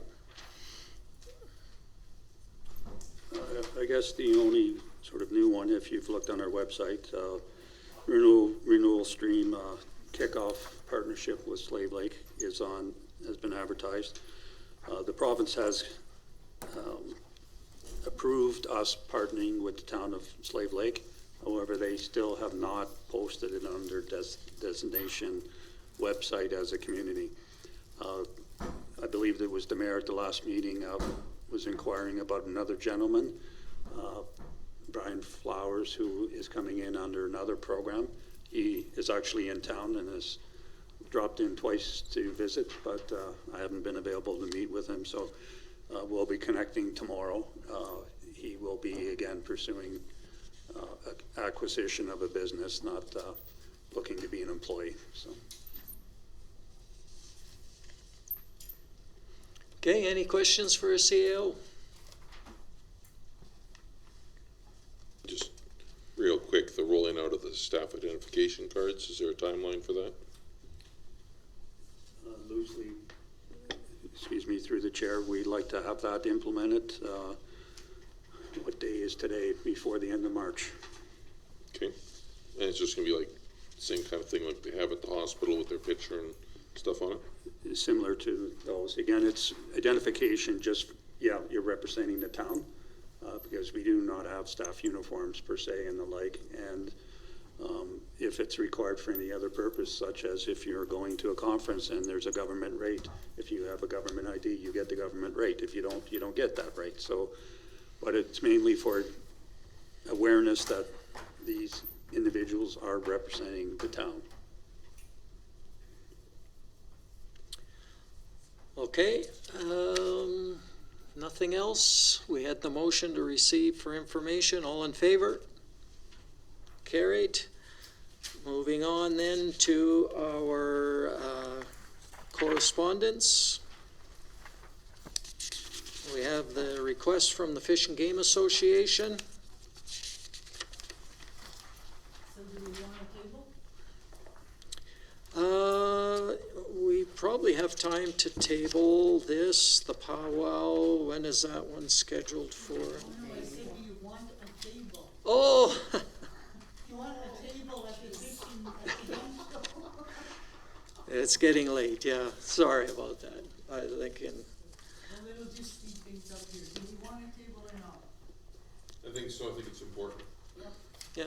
Same we've as been last there in year. other years, yeah. Yeah, So what did we do in previous years? Perhaps we can start with that. Oh, we need a motion to start.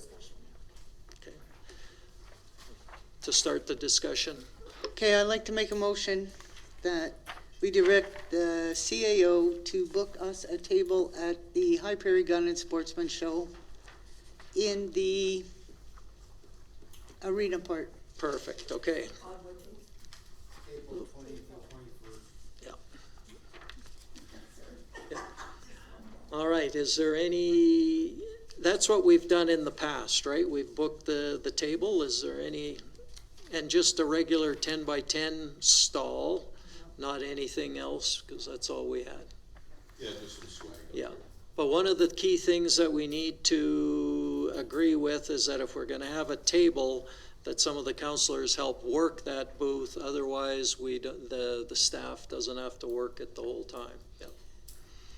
I think that's very important because there's a lot of traffic in there. And it's, we're visible, approachable, and it's an excellent opportunity to meet people from the community, outside the community as well. Maybe new people even considering moving into High Prairie. So I think it's very vital. I'm just going to add that. So in their description, it says that the table will receive 2 wristbands. So you can get in so you don't have to pay. Yes. Again, So, administratively, we'll look after that, and we'll be getting wristbands for the number of people that are working the tables. so would this be a good time, or is it too late to talk about the splash park at the gun show? We get it. We could, let's could have leave that information. kind of thing until we find out from the county and where we're at, but that could be one of the questions that we ask at it, and we can have those kind of discussions a little bit later. I'm very aware of how much time we've got left, and we have that one other person waiting to join us. So 17.1, yeah. So I'd like to just say, okay, we're all on board for the table. All in favor? Carried. Moving on to the High Prairie Powwow. Can I get a motion on this one? Huh? Yeah, a motion whether we want to sponsor them. Oh, a donation, sorry. Yeah, it's a donation. So where is the money from the table coming from? We have it for our marketing and promotion, yeah. Yes. And the powwow would come from where, that 30,000? That would be from the sponsorship, council sponsorship, and if council wishes to sponsor that. And quickly, but just, what did we do last year, Bill? That might help what we decide on this year. Marketing and sponsorships. I think the question is the dollar value. I think it may have been the Wolf package. The Wolf, $250 towards this?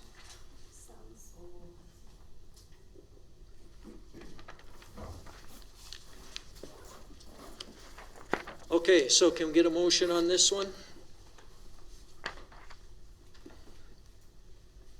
Councillor Waco.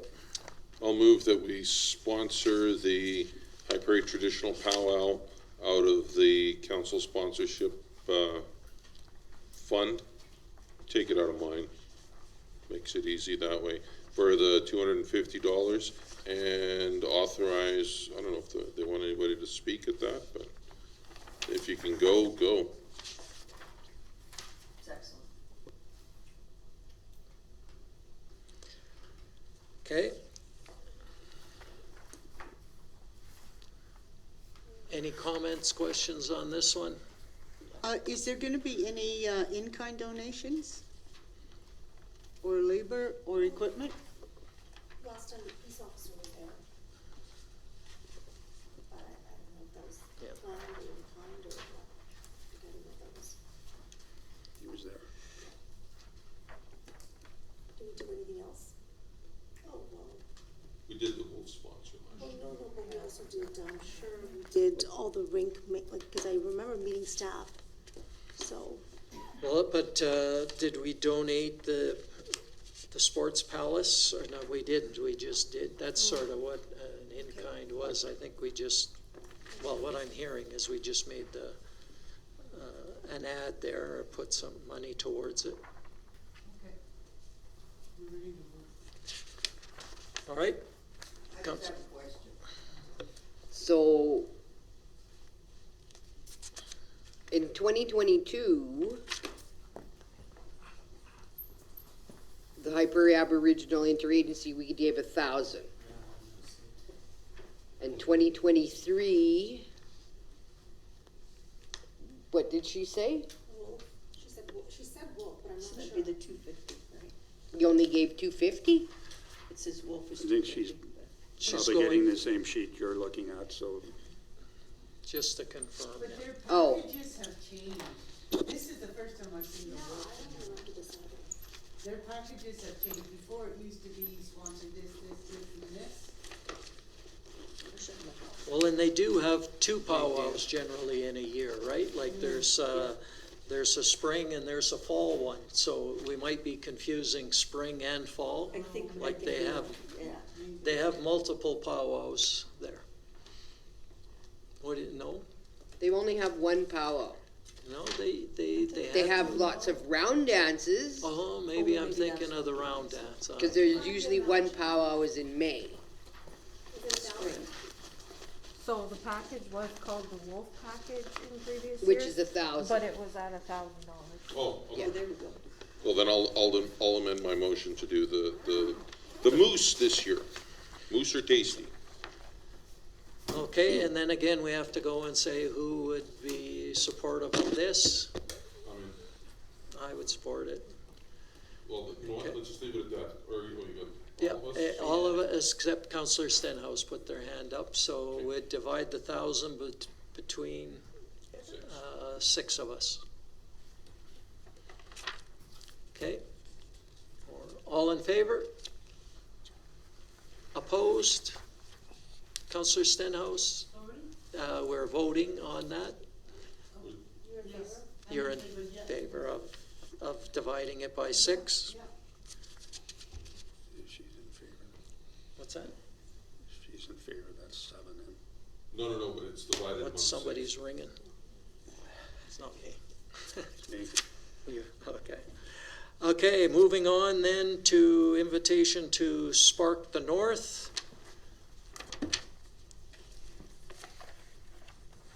Anyone on that? Yes, I do. They've done a Spark the North before, and it's a meeting of municipal elected officials and/or community members, but mostly it was elected officials ideas on how to generate activity in the north. It was Community Futures that takes it on, not necessarily Slave Lake. The year before it, I think the first or second time was at Triangle Hall. I think this is the second, maybe it's the third. But yeah, it's just another one. They're doing something different. Can we go? So it's to attend, basically. Yeah, it's basically to attend, and they said maybe be part of a panel that would talk about what the town is doing and stuff, and yes, I could be available for that. So was this the one that last time, I remember you went to, and you represented Northern Lakes, it was in the town, is that the same one?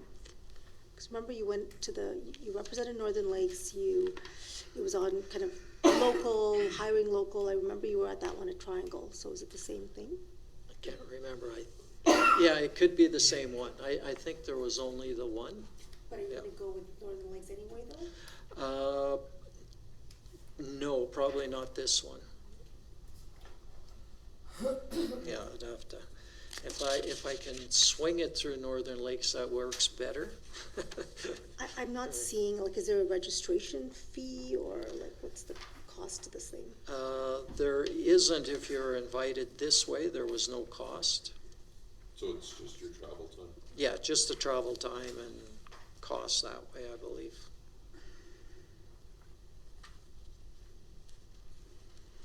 Well then, So- do we have a motion on the floor? No, we don't. I'll make a motion that you be authorized to go to this thing. Okay. All in favor? Carried. I'll make the motion that we receive the letter from Minister McIver for information. Thanks, Rick. Huh? Oh, all in favor? Carried. How about we do our, Can we table our reports till next meeting? yeah. Yes. All in favor? All right. So we've got really quick, we'll have to take like